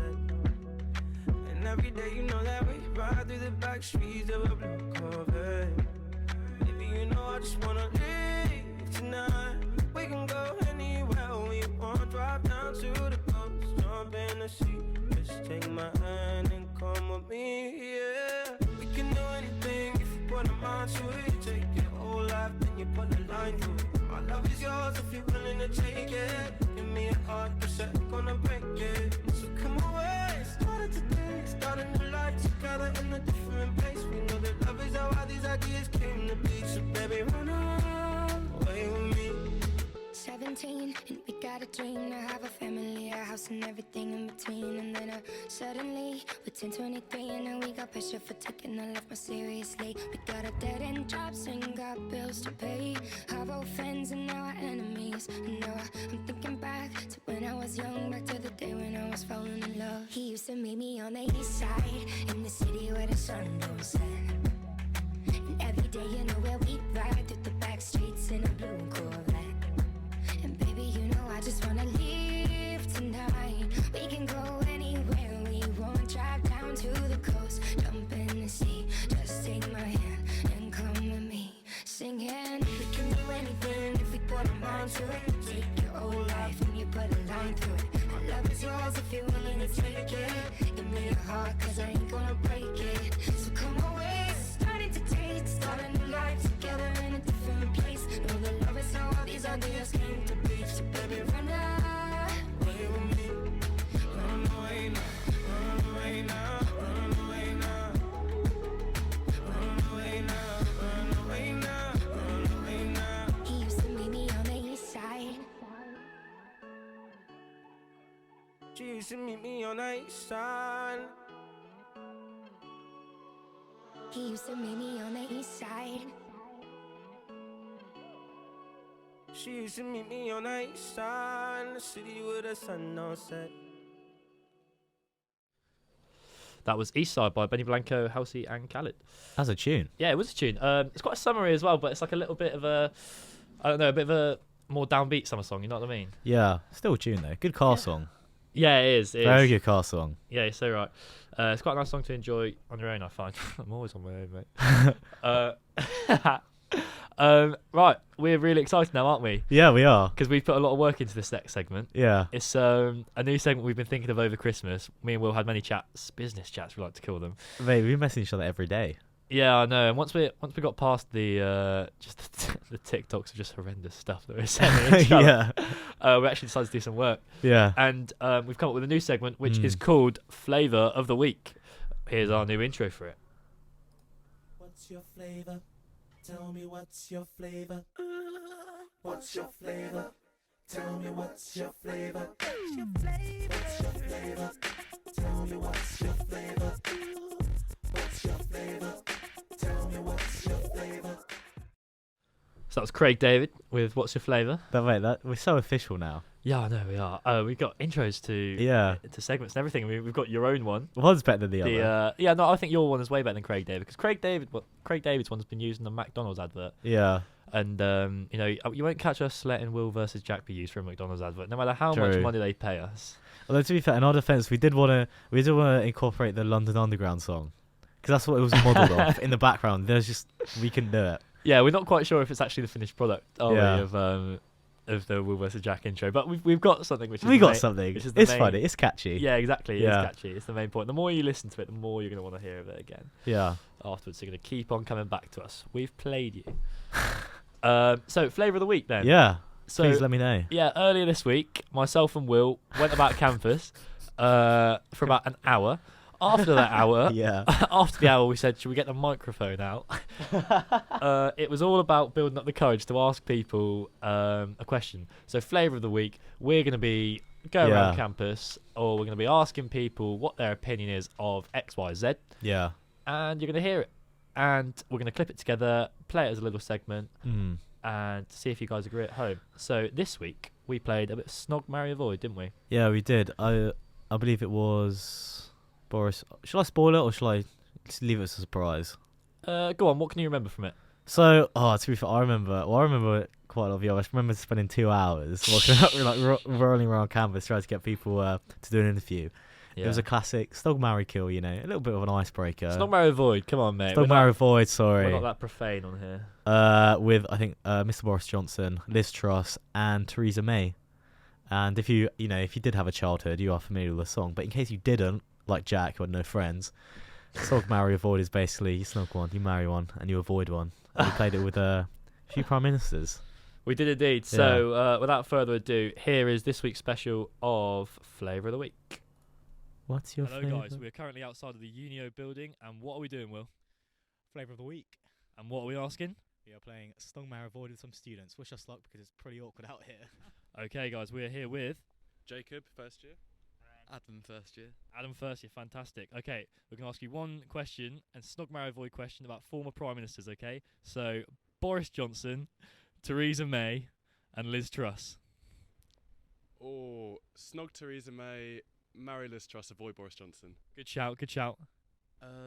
Snog Liz Truss, marry Boris, and avoid not Thatcher. Thatcher. No, I'd avoid Thatcher. Yeah, I would anyway, but no, avoid Theresa May. Yes. Can I ask you why you would marry Boris Johnson? Money. Money. That is a fantastic shout. That is a fantastic shout. And who did you say you married? May. Theresa May. Why do you think that is? Well, I feel like she'd actually be the nicest in a marriage. I don't know. I feel like she'd look after me. So. You know what? I think I'd agree with you there. You could run through a lot of fields a week with her. So, all right. Thank you very much, guys. Cheers for taking part. Hi guys, we're back. I'm here with Meg. Tyler. Yeah, we're about to play Snog, Marry, Kill. Are you ready? Ready. All right. The options are Boris Johnson, Liz Truss, and Theresa May. Oh God. It's a toughie. I feel like it's a difficult question. I'm gonna have to snog Boris Johnson, which is never a word I thought, a phrase I thought I'd say. I think I'd snog Liz. I feel like she's a good one. And then marry Theresa May because Liz Truss is just way too annoying. Yeah, I'd have to avoid her. Perfect. Who were my other options? I'd marry Boris, and who was the last one? Theresa May and Liz Truss. Oh no, I was kissing Liz Truss, wasn't I? Oh, you were? Yeah. Snog, marry, avoid. So I'm avoiding Theresa, aren't I? All right, perfect. Cheers. We are now here with Nick Spencer. Nick Spencer. What year are you, Nick Spencer? Third year. Third year. And what are you studying? Physics. Physics. Fantastic. Okay, here is your Snog, Marry, Avoid question. Boris Johnson, Theresa May, and Liz Truss. We'll bleep that. Snog, Liz Truss. Was it marry? Yeah. Marry Bojo. Marry Bojo. Avoid May. Avoid Theresa May. Why do you think you're avoiding Theresa May? She's pretty old, isn't she? She is pretty old. Hey, you got that right. Boris Johnson's like, he's quite old as well. I think he's in his 50s, late 50s. Why would you marry him? Getting that will. Go on a nice cruise, push him over the edge. All right, fantastic. Nick, thank you very much for playing. What's your flavor? Tell me what's your flavor? What's your flavor? Tell me what's your flavor? And that was Flavour of the Week for you guys. Oh, I've just spilled everything everywhere. Oh, what have you spilt? Coffee. It's hot. It's fine. Oh dear. Well, that's perfect time to announce then that we have got a guest in the studio. His first ever appearance. He's been listening in since week 1. Always been helping us out by telling us that we've just embarrassed ourselves with some facts and whatnot. But no, welcome everyone to Mr. Joe Collins. Thank you. Yeah, Joe. Much. Honestly, I'm honoured to be here. Oh, you sound honoured to be here. It's you sound fantastic. excited. Okay, I'll up the energy. That's fantastic to have you here, Joe. Hour. Did you have to get up early for this show today? I did, mate. What time did your alarm go off? 7. 7. I can't complain. I think waking up at 7 on a Thursday is pretty much just a regular day for most people. So uni student problems, but yeah. We had our alarms. My alarm went off at 5 this morning. What about yours, Will? Mine was 5, but then I didn't. Then I reset for 5:30 and had to rush out. I couldn't trust myself. I'd just stay up all night. I wouldn't be able to wake up. To be fair, I must say I didn't want to embarrass myself on radio, but I was like a kid on Christmas Day and I couldn't sleep till like 3 a.m. So Really? I'm on about 2 hours sleep. Yeah. He's rolling though. I tried to sleep early, but I just couldn't. It's just I was too excited. I'm just too excited. But no, I'm glad I'm excited because it was it's all worth it to be here, mate. So that was Flavour of the Week. We'll be back next week with, we're not sure whether it's going to be more interviews or if it's going to be more just general opinions which we can discuss. But until then, you'll have to wait for another episode of Flavour of the Week. Hope you enjoy. If you've got any feedback for us guys about Flavour of the Week as well, please let us know. If you'd like to be interviewed, please write into the show and we'll sort that out. Please. Because, if you guys did enjoy it, we'll do it again. But you have to enjoy it a lot for us to do that 2.5 hours again. Because it was a difficult 2.5 hours. Yeah, exactly. Yeah. Right, the time is 7:59, almost 8 o'clock. We are, after this song break, we are going to be getting into some more brand new segments. More brand new segments, exactly. Mate, we've been working hard over Christmas. Yeah, like it. Wow. Yeah, to get some entertainment going. We've got the segment, Is It a Bird, Is It a Plane, coming up. And you have to find out. You have to stay tuned to find out what it is. It does what it says on the tin, is my clue. We've got some 2 Truths, 1 Lie, and we've got Joe's very special soundtrack showdown. I'm looking forward to it. So make sure you stay tuned for that, guys. Until then, we've got some Michael Jackson, Billie Jean. Absolute classic to get us up in the morning. What a tune. Enjoy.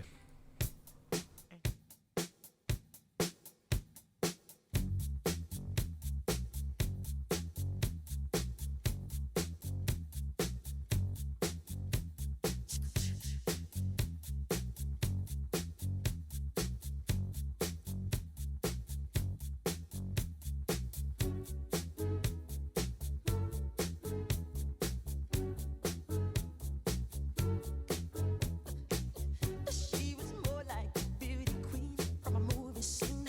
I said, don't mind, but what do you mean? I am the one who would dance on the floor and around. She said, I am the one who would dance on the floor and around. She told me her name was Billie Jean as she caused a scene. Then heavy hair turned with the eyes to dream of being the one who would dance on the floor and around.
sound of UEA. Livewire. And we're live here. And there's quite a few wires, so... Yeah. Yeah, let's get... And we're morons, and there's a book. Yeah, there is a book. Book of Morons. We do what it says on the tin, don't we? Yeah. Speaking of doing what it says on the tin, we've got a brand new segment which we're about to host now called Is It a Bird or Is It a Plane? Right. Quality. Can you guess what it might consist of? I reckon you say a word, right? Yeah.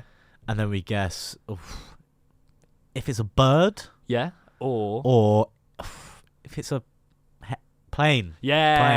Yeah. No. Is it? I saw Joe whisper in your ear there, telling you the answer. So, no props to. Jack, Will you there. forget I'm going to go Cambridge, so Oh yeah, no, yeah. Yeah. Oh, that waffle. Have you said that about 5 times? It's true. Yes, no. I'm gonna read out 10 names.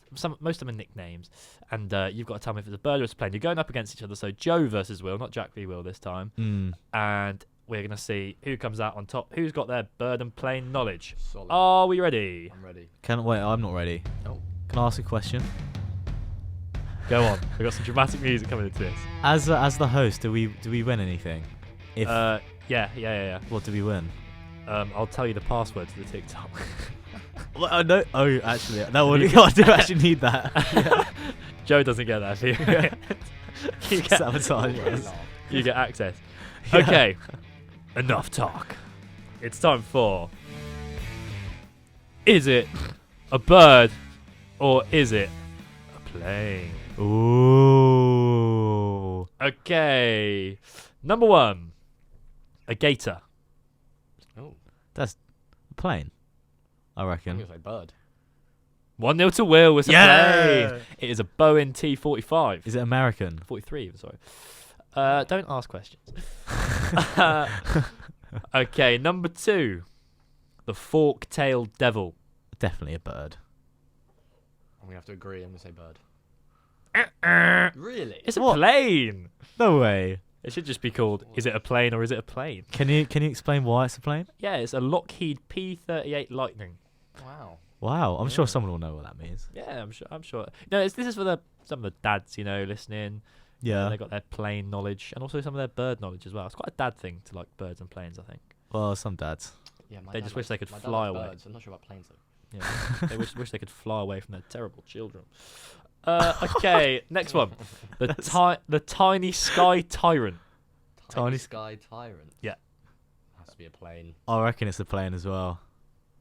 It's a bird. It's a bird. No It's way. a bird. Oh, I know nothing about birds. Still 1-0 to Will then. Oh, this is 4 for me. Okay. The number 4. The blue-footed booby. That's a bird. That's a bird. It's a bird. It's got feet. Well Yeah, done. it's because It's he's a got bird. feet. Yeah, it's a bird. It lives on the island of Galapagos. Really? We were speaking about David Attenborough earlier, Italy. so I obviously wasn't asleep for that part. Is that Italy? Is it Italy? Galapagos? I don't Off the think. coast of South America. Yeah, I was going to say. Oh, thank God. See, Joe would be messaging in right now if he wasn't in the studio saying, it's not in Italy, actually. It's on the coast of South America. We could do it in the studio at most points, mate. It just saves you typing. Yeah. Okay, 2-1 to Will then. Next one, number 5. The Peacemaker. It's a gun. I mean, it's a plane. It's a plane. Sorry, you said it was a gun. No. Okay. Right, the dictator segment is the next bit. Chappy Will. Sorry, one more time then. Plane for both of us, I think. Plane Yeah. for both of you. Correct. Oh, yeah. 3-2 to Will. It's a 3-2. plane. It is the Convair B-36. One back quick. Bird or plane number 6. The Horned Screamer. Definitely a bird. I'm going to say plane. Go for the differential. It's a bird. Oh, it's a bird. 4-2. baby. All right. Will extends his lead. I need to The Horned Screamer. switch up quick. Have you ever found a bird who is a horned screamer? Maybe. Care to expand? No. Right answer. Number 7 then, the Scrapper. The Scrapper. Yeah. Definitely a bird. It's a plane. It's a plane. Oh, mate, what do you mean? Joe He's got closes one more. in. Pull one Planes back can't and fight. I'm even. Yeah, it's the Grumman AF2S Guardian. Can I ask you a question? Go for it. How long did you spend on this list? Oh, well, once I'd stopped my fascination and actually started working, then about 5 minutes. Oh, to be fair, I did see Den in the library, just looking at pictures of planes and birds and stuff. Yeah, that wasn't even for this. That was just to just for fun. to cheer me up. I had a bad day. Yeah. Okay, 4-3 then to Will. You've got 3 left, so still time for Joe to pull it back. The Tin Goose. Definitely a plane. It's a plane. It's a plane. Yes. The Ford Tri-Motor. 5-4 then. Yeah. 2 left. The Typical Swift. Probably a plane. I'm going to say plane. I've got to go for the other one to get the points back. I'll go bird. It's an important one, this. It's a bird. Yeah. Oh, the Typical Swift. 4-4. Okay. I'll tell you what. We couldn't have scripted this better. I would have been so excited about planes. Number like 10 Jack. then. Number 10 for the win to see if Will's going to get the TikTok password. Joe's playing for a drink later in Soundtrack Showdown. So no prizes for you. The Noisy Pitter. Ooh. Pitter. Pitter bread. Thinking of bread. Thinking of food. Yeah. Thinking of food. When aren't you? Thinking birds. I'm going to bird, mate. That's my logic. Noisy. It could be either. But I'm thinking plane. Dun, dun, dun, dun. Oh, I'm actually nervous now. I can announce that the winner of the first ever Is It a Bird? Is It a Plane? Is Mr. William Donahue! Yes! It is a... What, is it a bird? I'm furious. It's a bird! Yes! I went with bird. It is a bird. It is. The Noisy Pitter, found in Australia, is a bird. I share enthusiasm for planes now. I asked I tested this out with my housemate Ed yesterday, Yeah. and he got them all right straight away. So I was like, "What a rubbish!" How have I not got 5? I did get 5, didn't I? It was 6-5 in the end. Yeah, 6-5 to Will. Congratulations, Will. The TikTok password is no. We'll save it for later. I got supreme bird knowledge. What can I say? Yeah, there's a lot about birds, but I've been loving the TikToks, by the way. No, Yeah. Oh, cheers, mate. Thank Cheers. you. I appreciate it. I hope lots of other people have as well. Our most recent one, Holly Willoughby, got like 7 likes. How many views? And I'm pretty sure it's like 1 like for every 100 views or something. Yeah. Yeah. It was good fun though. Making It's fun because now that we're going to record the shows, we're going to have more content, more stuff to edit, more stuff for people to watch. So more if there's views, an editor who more wants money for us. If there's an editor out there, please let us know. Yeah. Yeah. In fact, I don't want to reveal anything too early, but that might be in the works. Maybe. Okay then, guys, the time is 8:12. We are going to be getting into our next song now, and after we're going to be playing some 2 Truths, 1 Lie with a bit of a history theme this week. Oh, wow. I'll have to find out. Our new song, if you've already heard it, if anyone can recognise it. You've played it already. It's yeah, I know. You're such a pro. We're going to be fading this in, mate. It's someone which I'm really excited to Bit Stormzy. to see. I think I'm going to go see them in the summer. It is Heady One, Ain't It Different, featuring AJ, Tracy, and Stormzy. Enjoy, guys.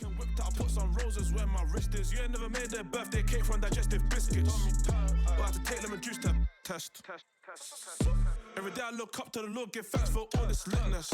Come on, fresh out the system, gymnast. Running with my Jones.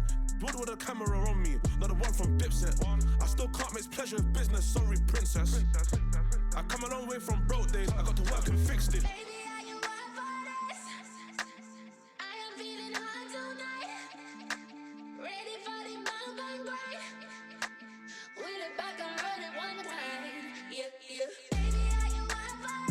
Ain't it different?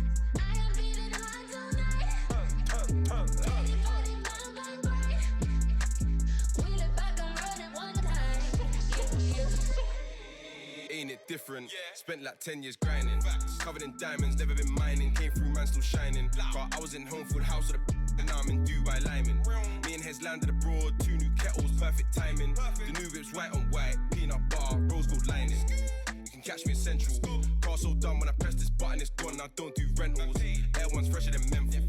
I don't wanna get lit by the way that bro grips ain't gentle. Summertime, big dick loot outs, get corn stuck in your dental.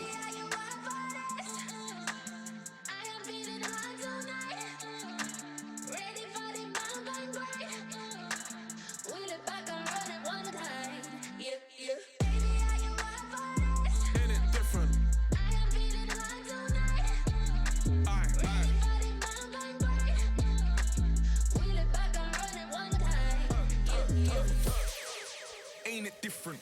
When I first stepped in the game, man try leech my name, now they wanna act all distant. Man love smile on my face and then they wanna chat like vixens. It's good it's not back in the day where they got you so wrapped on Clifton. I don't really take no checks, I'll warn you. And I don't do threats, I'm cordial. I don't even snap on the jet, it's normal. Black tie, but I'm just informal. What? Like the boys from East, I'm nasty. Don't do drip, but I still stay classy. You wanna know, then ask me, ease.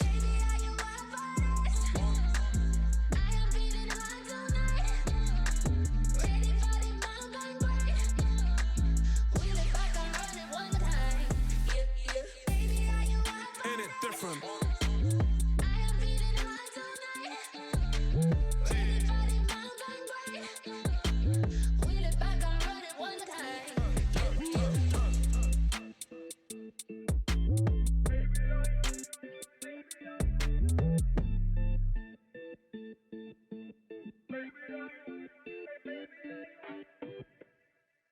We are Livewire. Yes, we are, and we are also the Book of Morons, joined by our first ever guest for Soundtrack Showdown, Mr. Joseph Collins. Hello. He's got off to a bit of a bad start, losing Is It a Bird, Is It a Plane, the first ever edition of that. If you missed Is It a Bird, Is It a Plane, well, where can you find it? You can find it on YouTube. You can. And on probably our YouTube, by the way. We haven't stolen it from somewhere. So that's our original segment. We just played where Will won 5-4. Yeah. And now 6-5 actually, Jack. 6-5. Thank God. Thank God he's here. Now, yeah. Look at him, little Mr. Correction. Mr. Correction. Oh, you're hard. Okay then. You think so clever? More quiz time now. It's just competitions galore this morning. Before quiz time though, can I take a Go quick for it. second to shout out Please. Jono? Go on. Listening all the way from Canada. No Jono, way. thanks for listening, mate. We've got an international audience now. All the way from Canada. Hope your away is going good. What's he doing in Canada? Well, he's doing. I think he's. Oh God. But he's studying. I don't know. I think like University of Montreal or something. He's doing like a year abroad Oh, fantastic. for his course. Yeah. He's So- not. He's not Don's fan, is he? No, he's a Everton fan. Okay, that's not the guy I met. What's the guy? His name was Jono, wasn't it? No, you haven't met Jono. Okay, no worries. No. No I worries, don't think guys. so. Yeah, he's an Everton fan. Unlucky. Yeah, very unlucky at Yeah. the moment. But yeah, thanks for listening. Thanks to everyone who's listening this morning, guys. Thanks to everyone who's tuned in. I think we've probably picked up a bit of the audience, hopefully, from 6 a.m. Not everyone, just Jono. Just Jono. Just Jono. We're only thanking Jono. Yeah. My mistake. All right then, Mr. Clever. We're going to get into What one? a game. We're going to get into a quick game of 2 Truths, 1 Lie. 2 Truths, 1 Lie. Everyone knows the format, you know. I will read 3 statements. 2 of them will be true. 1 will be a lie. Me and Will are both history students. Joe is a boy who is very much in the know. I lived with him in first year on campus, and he seemed to know something about everything. And the one thing which binds all 3 of us together, I know you're thinking football, it's not. We are all interested in becoming dictators one day. So this week's theme is dictators. Nice. Woo! I mean, that wasn't my first thought when you said something you all had in common, but No? What No. What were you thinking? I'll tell you after. Oh, okay. I just don't like it when these things become so much profanity in here. Right. Are we ready? I'm going to read out 3 statements then, guys. Should we get a bit more... Should we make it a bit dramatic again? Go on then. Dramatic in the studio, please. Get the tunes on, lad. I wish we had some pull-out curtains to make it really dark and nasty. Okay. Here we go. I mean, we can't hear it, but we're sure it's on. We're sure it's on. 2 truths, 1 lie. Bang. Napoleon was extremely small for that average man. Lie. Don't tell me yet. Oh, yeah. Jumps right For into it. goodness sake. I should get so excited. You are that kid where it's don't touch the hot iron. Yeah. I touched it. You're the kid with no friends. Oh. That's put a Harsh. taste. Yeah, it's alright. I don't know if I want to read the rest. Okay, that's the first statement. Napoleon was extremely small for the average man. Statement number 2. Chairman Mao wanted Chinese people to not be intelligent. Okay? Can I say it or not? No. I've just... Got hit in the foot. Goodness, you boil my blood. Statement 3. Saddam Hussein had the Quran written in his blood to celebrate his 60th birthday. That sounds quite true. Sounds quite painful. Yeah. Okay. Do we need a recap? Napoleon was extremely small for the average man. Chairman Mao wanted Chinese people to not be intelligent. And Saddam Hussein had the Quran written in his blood to celebrate his 60th birthday. Is it 2 truths and a lie? Because that was 4 things. 2 truths and a lie. What's the 4 things? What's the lie? That's everything. Were there 3 things? Mate, come on. 3. You didn't hear this guy counting the morons earlier. We've just had week 4, so what's that now? Week 7? To leave the counting to Joe, not me. 3 things. Napoleon was extremely small for the average man. Chairman Mao wanted Chinese people to not be intelligent. Saddam Hussein had the Quran written in his blood to celebrate his 60th birthday. Okay. What is it? Well, I'm thinking Napoleon, but I'm not sure what Chairman Mao was doing then, if he wanted everyone to be He didn't want them to be intelligent. Oh, I reckon... Well, I reckon the lie is... I reckon Saddam Hussein. You can't write the entire Quran. What is like... I thought the Napoleon being small was a myth, so I'm going to go with the Napoleon one. You're going to go with Napoleon? I am. Because, I mean, imagine writing being a lie? Quran. Yeah. And what are you going for? I'm going with Saddam Hussein. Really? Yeah. I can reveal. The dramatic music again. Dum, dum, dum, dum. That you will find out after this song. Oh my god! The song is Joe's banker for Soundtrack Showdown, and you'll find out what that means. But Joe, you know what it means. Who is your banker of artist or band this week? It will be Daft Punk. It will be Daft Punk. So to get us in the mood for some Daft Punk later, here is some Get Lucky featuring Pharrell Williams. Enjoy.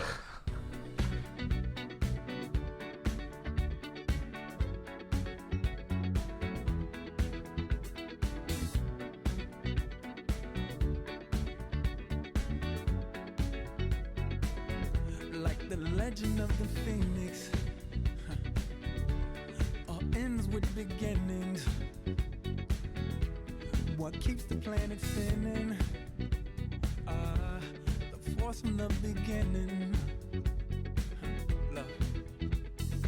We've come too far to give up who we are. So let's raise the bar and our cups to the stars. She's up all night to the sun. I'm up all night to get some. She's up all night for good fun. I'm up all night to get lucky. We're up all night to the sun. We're up all night to get some. We're up all night for good fun. We're up all night to get lucky. We're up all night to get lucky. We're up all night to get lucky. We're up all night to get lucky. We're up all night to get lucky.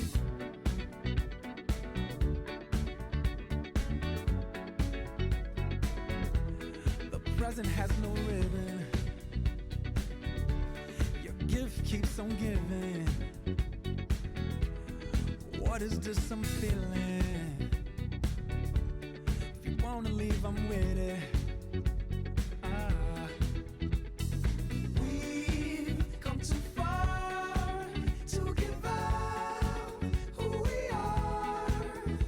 So let's raise the bar and our cups to the stars. She's up all night to the sun. I'm up all night to get some. She's up all night for good fun. I'm up all night to get lucky. We're up all night to the sun. We're up all night to get some. We're up all night for good fun. We're up all night to get lucky. We're up all night to get lucky. We're up all night to get lucky. We're up all night to get lucky. We're up all night to get lucky. We're up all night to get. We're up all night to get. We're up all night to get. We're up all night to get. We're up all night to get. We're up all night to get. We're up all night to get lucky. We're up all night to get lucky. We're up all night to get lucky. We're up all night to get lucky. We're up all night to get lucky. We're up all night to get lucky. We're up all night to get lucky. We're up all night to get lucky. We're up all night to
The sound of UEA. Livewire. Welcome back to the Book of Morons show. The time is 8:25 and we have just left you on a little bit of a cliffhanger. If you were listening before that fantastic Pharrell Williams and Daft Punk, you would know that we were just playing Two Truths, One Lie, Dictator Edition. We had 3 statements that we read out, and they were: Napoleon was extremely small for the average man, Chairman Mao wanted Chinese people to not be intelligent, and Saddam Hussein had the Quran written in his blood to celebrate his 60th birthday. Now, we have been discussing this in the studio during that song, and has anyone changed their mind? No. No. Not for me. I'm happy with mine. Okay, so, Joe, you're the guest. Go first. Which is the lie? Napoleon. Napoleon. My mum also agrees. She also thinks Napoleon. Okay. Yeah. It's like hence the superiority complex or something. Ah. Okay. But I disagree. So your mum thinks that Napoleon was small or wasn't small. No, no, it was small. Well, the thing is, the statement is Napoleon was extremely small for the average man. And I reckon that's a lie. Okay. So that's what we're working out. Oh no, she says he was small. He So was. she said small. he was small. Yeah. Okay. This is the truth. Okay. And Joe, why do you think it's a lie? I don't know.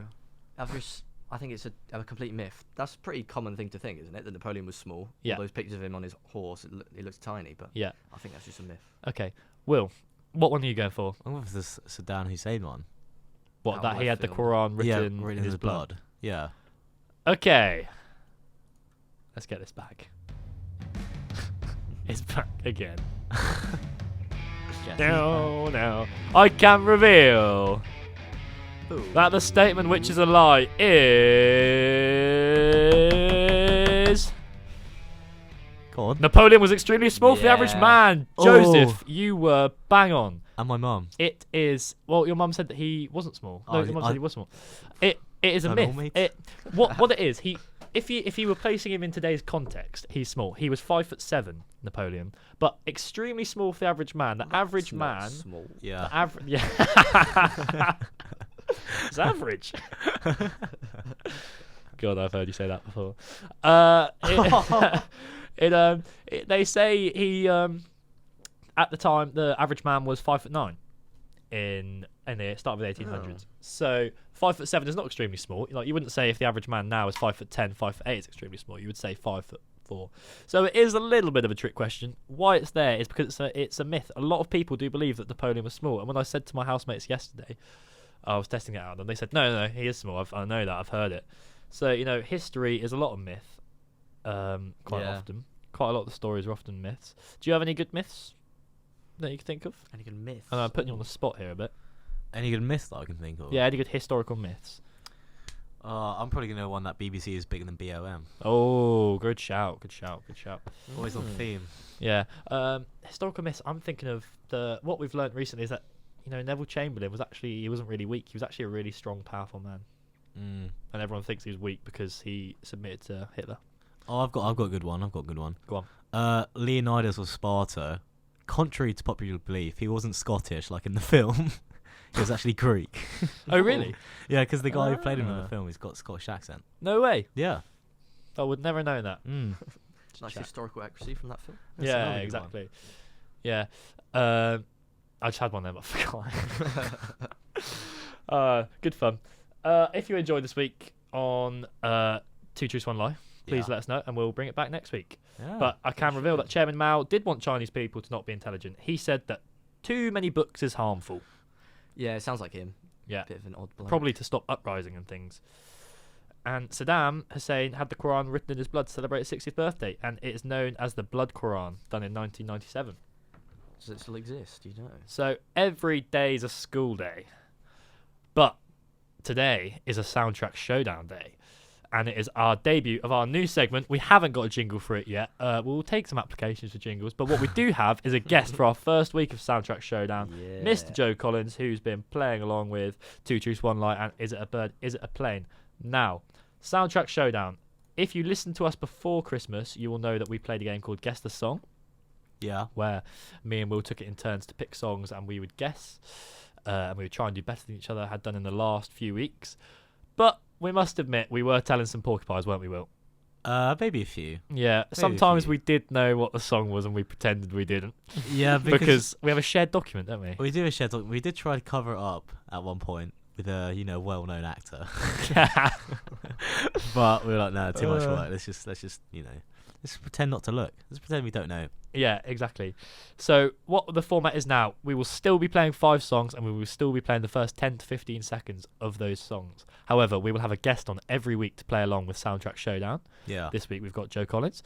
And the guests themselves will pick what we are going to call a banker song. Air quotes. Air quotes there. The banker song. Do you want to explain the banker song, Will? No, you do it. Okay, thanks. The banker song is an artist or a band that they have sent to us beforehand saying that they will get right. Okay? Will's pulling face at me. It's so cheeky, that boy. The banker song is one that they said that they will get right. If they get the banker song right, they will get double points for that one. The guests themselves will have 5 songs, and that means that there's 6 points up for grabs because there's one song with double points. Joe, your banker song your banker artist this week is by who? The one and only Daft Punk. Daft Punk. I can remember in first semester you were banging that out on John's big speaker in Zig, weren't you?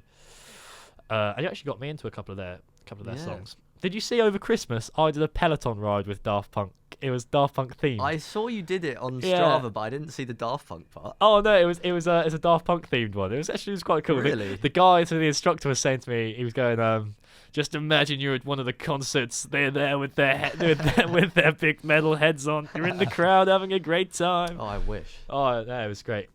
But they've recently, or in the last 2 years, haven't they? They've revealed that they are not making any more music. Around a while, so. No. But we will be making some more music, which is going to be right here on Soundtrack Showdown. Joe, if you get 5 points out of the 6 which are up for grabs, you will win a drink of your choice at the SU bar, which you can have a voucher for, and we will save for any time that you're with us. Okay? Wonderful. Okay. Drink of your choice, and point to clarify, it will be a snake bite. Max. It could be the new Jubal, whatever it is. Ooh. Whatever it is, it's your choice. Okay, I won't be telling you when the bank song is, so you're going to need to recognise it. Brilliant. Okay? Are you ready to play? I'm very ready. Well then, let's play Soundtrack Showdown. Here we go then, guys. Song number 1. Okay, maybe I'm not ready. I don't have any headphones. I can't hear the hang song. on. See, this is why we're doing this on the 3-hour special, not in the actual season. Just absolute silence after you played that. I reckon some of the audience already know what it is. If you're down with the kids, you might know. Right, take 2. I'm ready now. Can you hear it, Will? No. No idea what's going on. We didn't think this through. Right. What's the title of the song, though?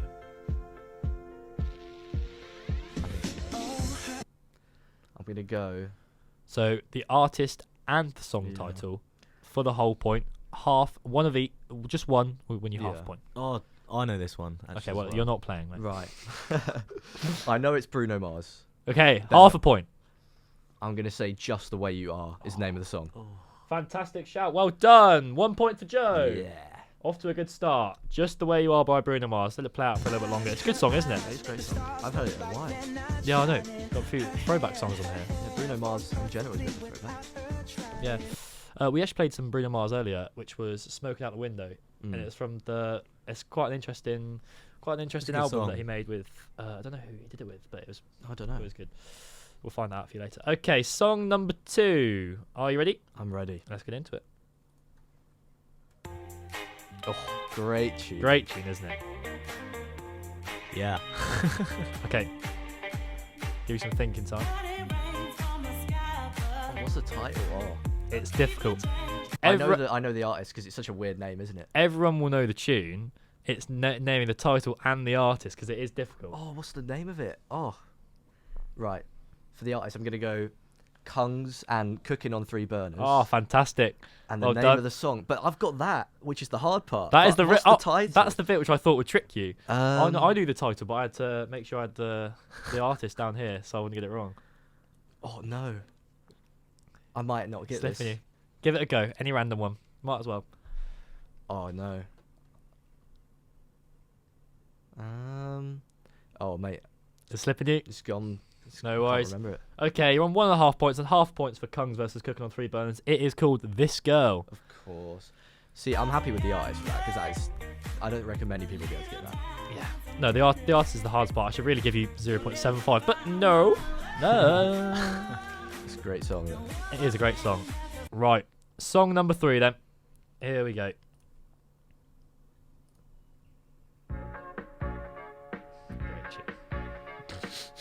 They're all recognisable, aren't they?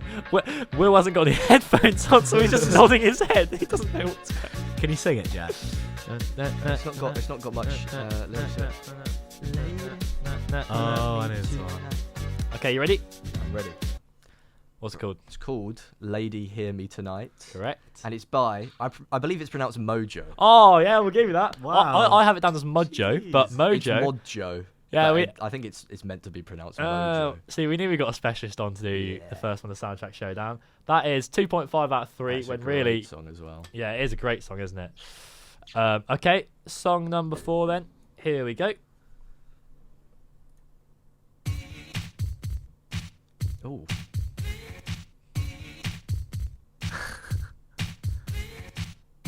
Oh, I know this one. It's Silence by the Oxford Home End. Oh. That's good chat. Yeah. Well, I'm gonna take a wild guess and say that this is Daft Punk. Yeah, correct. Well done. Well done. Oh dear. So we can give you a whole point. No, we can't give you a whole point. Sorry. No, you get nothing if you don't get the whole name of the song and the artist. Oh, this is really hard. You told me where to look for the hard Daft Punk ones. It's definitely off Homework, isn't it? Yeah, it is off Homework. And I had to find the ones with the least views on YouTube to get. This album is like, it's got Around the World in it. And other than that, it has a really good one at the start as well. There's Daft Punk. Yeah, Daft Punk. And there's Daft and Direct. I really like Daft Punk. Yeah. But other than that, the rest of the album is like, it's not very popular. Just the hardcore Daft Punk fans will listen to it occasionally. Okay. But I'm not sure. Oh, I'm not gonna get this. Do you know the names? Do you know any other names of the album? Oh, let's have a think. I'm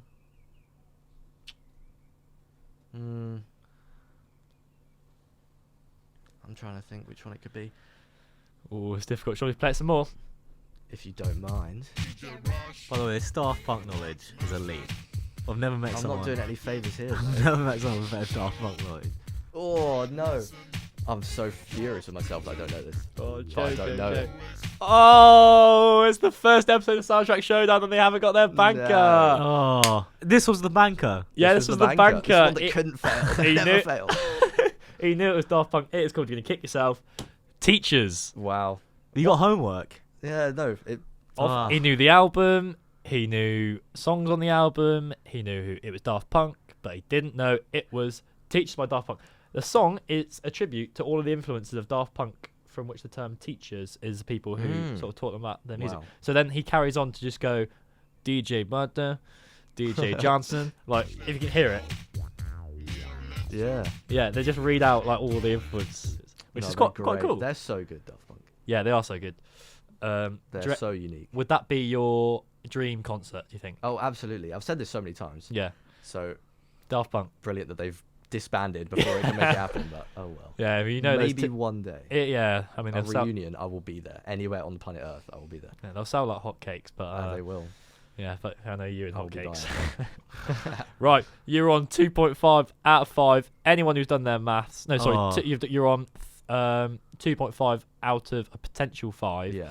Anyone who's done their maths know that the 5 points isn't up for grabs anymore for Joe. So we're going to play this last song just for a bit of dignity, but no drink for you. Here we go.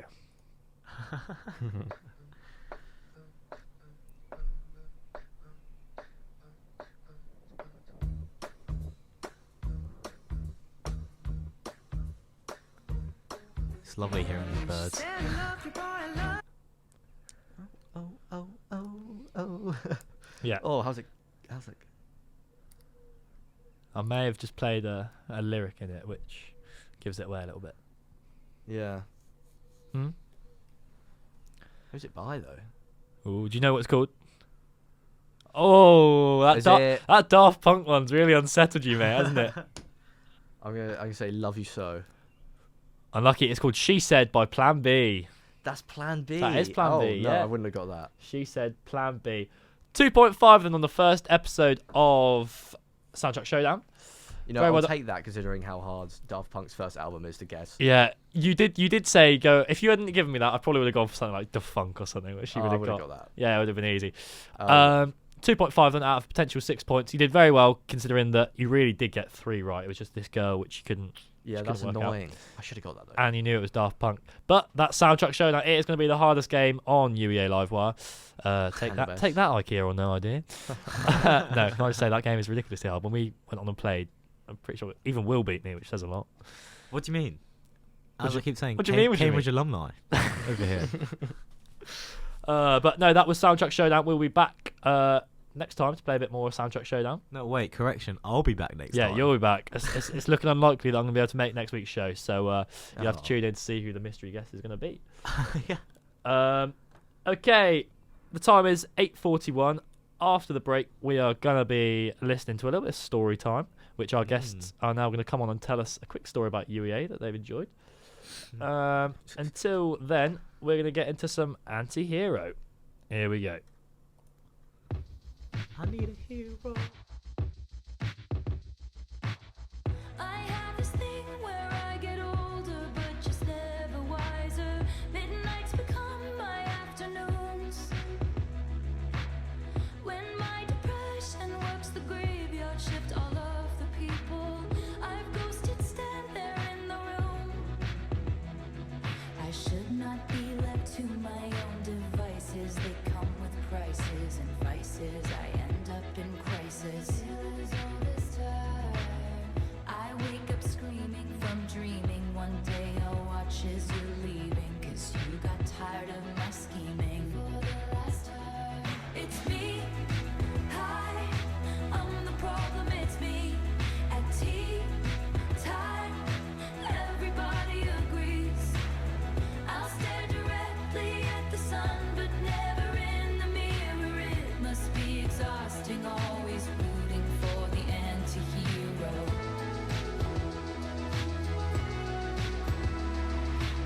Sometimes I feel like everybody is a sexy baby, and I'm a monster on the hill. Too big to hang out, slowly lurching toward your favorite city. Pierced through the heart, but never killed. Did you hear my covert narcissism? Like disguises altruism, like some kind of congressman. I wake up screaming from dreaming. One day I'll watch as you're leaving, and life will lose all its meaning. For the last time, it's me. Hi, I'm the problem, it's me. At tea time, everybody agrees. I'll stare directly at the sun, but never in the mirror. It must be exhausting, always rooting for the anti-hero.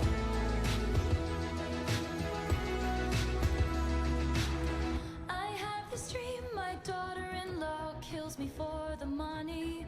She thinks I left them in the will. The family gathers around and reads it, and then someone screams out, she's laughing up at us from hell. It's me. I am the problem, it's me. It's me. I am the problem, it's me. It's me. Hi. Everybody agrees, everybody agrees. It's me. Hi, I'm the problem, it's me. I'm the problem, it's me. Time, everybody agrees. I'll stare directly at the sun, but never in the mirror. It must be exhausting, always rooting for the anti-hero.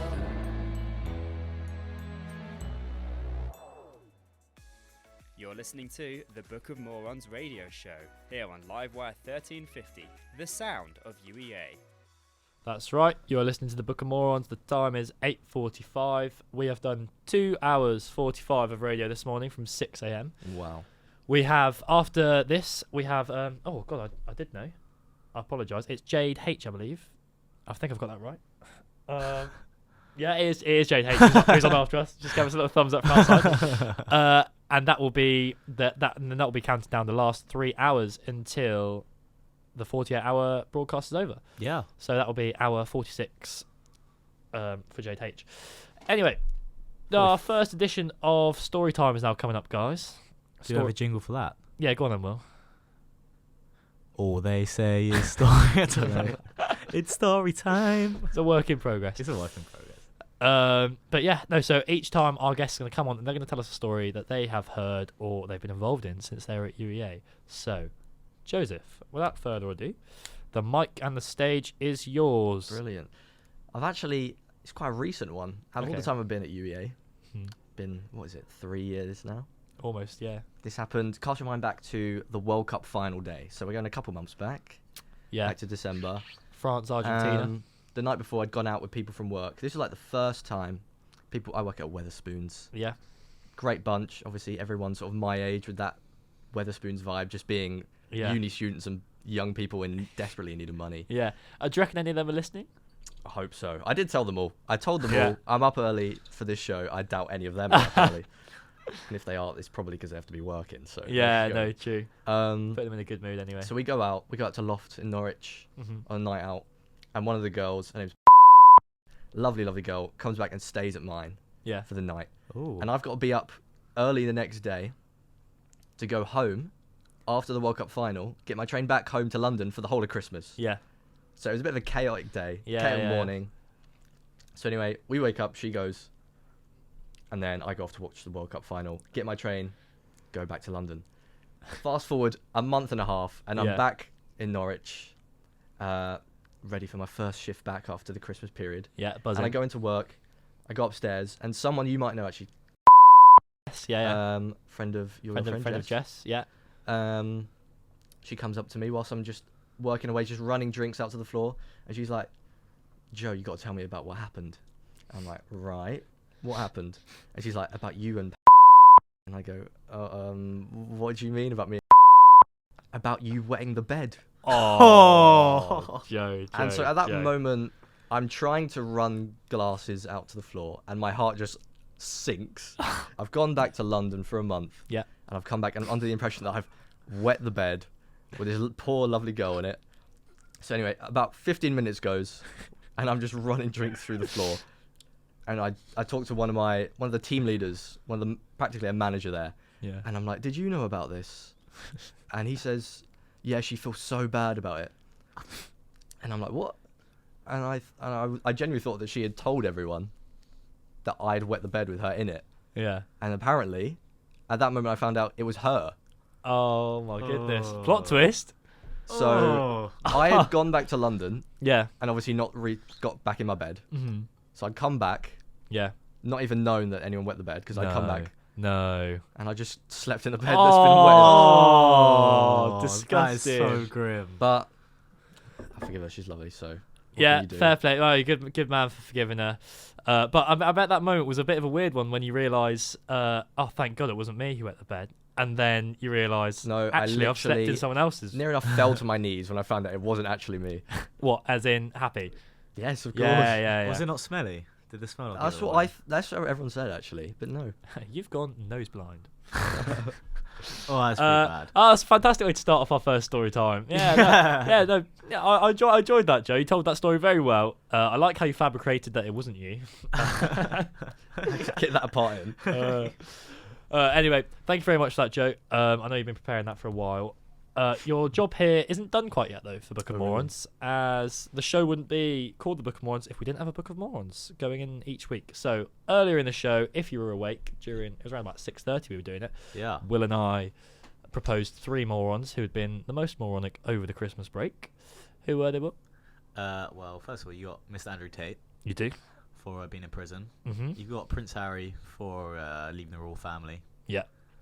And then you've got Paul Breach for just being Paul Breach, really. If you don't Paul- know who Paul Breach is, he's a weirdo. If you don't know who Paul Breach is, we will duet with him on TikTok later. Yeah. And you're going to see his green grass dance, as we did have a high number of people writing in. They keep on that. We will duet. No. It was specifically Will, must I add. We've got the show recorded so we can listen back. But no, we had 3 morons up for contention. Joseph. Yeah. Ooh. The power is now in your hands. See, the Pool Breach rabbit hole goes quite deep. When you get into Pool Breach, you realise it's a never-ending tale with him. Yeah. Of all the weird things he's done. Yeah. I'm going between him and Andrew Tate, I think. Okay. Prince Harry, I mean, I'm no royalist, big royal family fan, but I think I can forgive him for just being a bit cashing in on his fame and but I mean, Andrew Tate, wow, what do you have to say about Andrew Tate? What do I have to say about Andrew Tate? Nothing nice, I must say. I watched a Vice documentary about him recently. It was a very good documentary. It was a fantastic documentary, wasn't it? Yeah. The journalist was very committed. He did it very well. Yeah. But so you're going to go between Paul Breach and Andrew Tate. Go on then. I'm going to give you a little drum roll. Last drum roll of the day. Oh. The Christmas special moron. Andrew Tate. Andrew Tate. Okay, fair. Has it really taken this long for Andrew Tate to enter the Book of Morons? I thought he was in there earlier. Yeah. No. Will mistook Kanye West for Andrew Tate. Yeah. They don't look similar at all. No, not quite. Oh, come on, they're both bald. Yeah, no, fine. You got me there. Bad JPEG. I don't know. By choice. You've got me there. As Andrew Tate says. Yeah. Oh, goodness me. Andrew Tate is the Christmas moron. Andrew Tate is the Christmas moron. And the ultimate moron.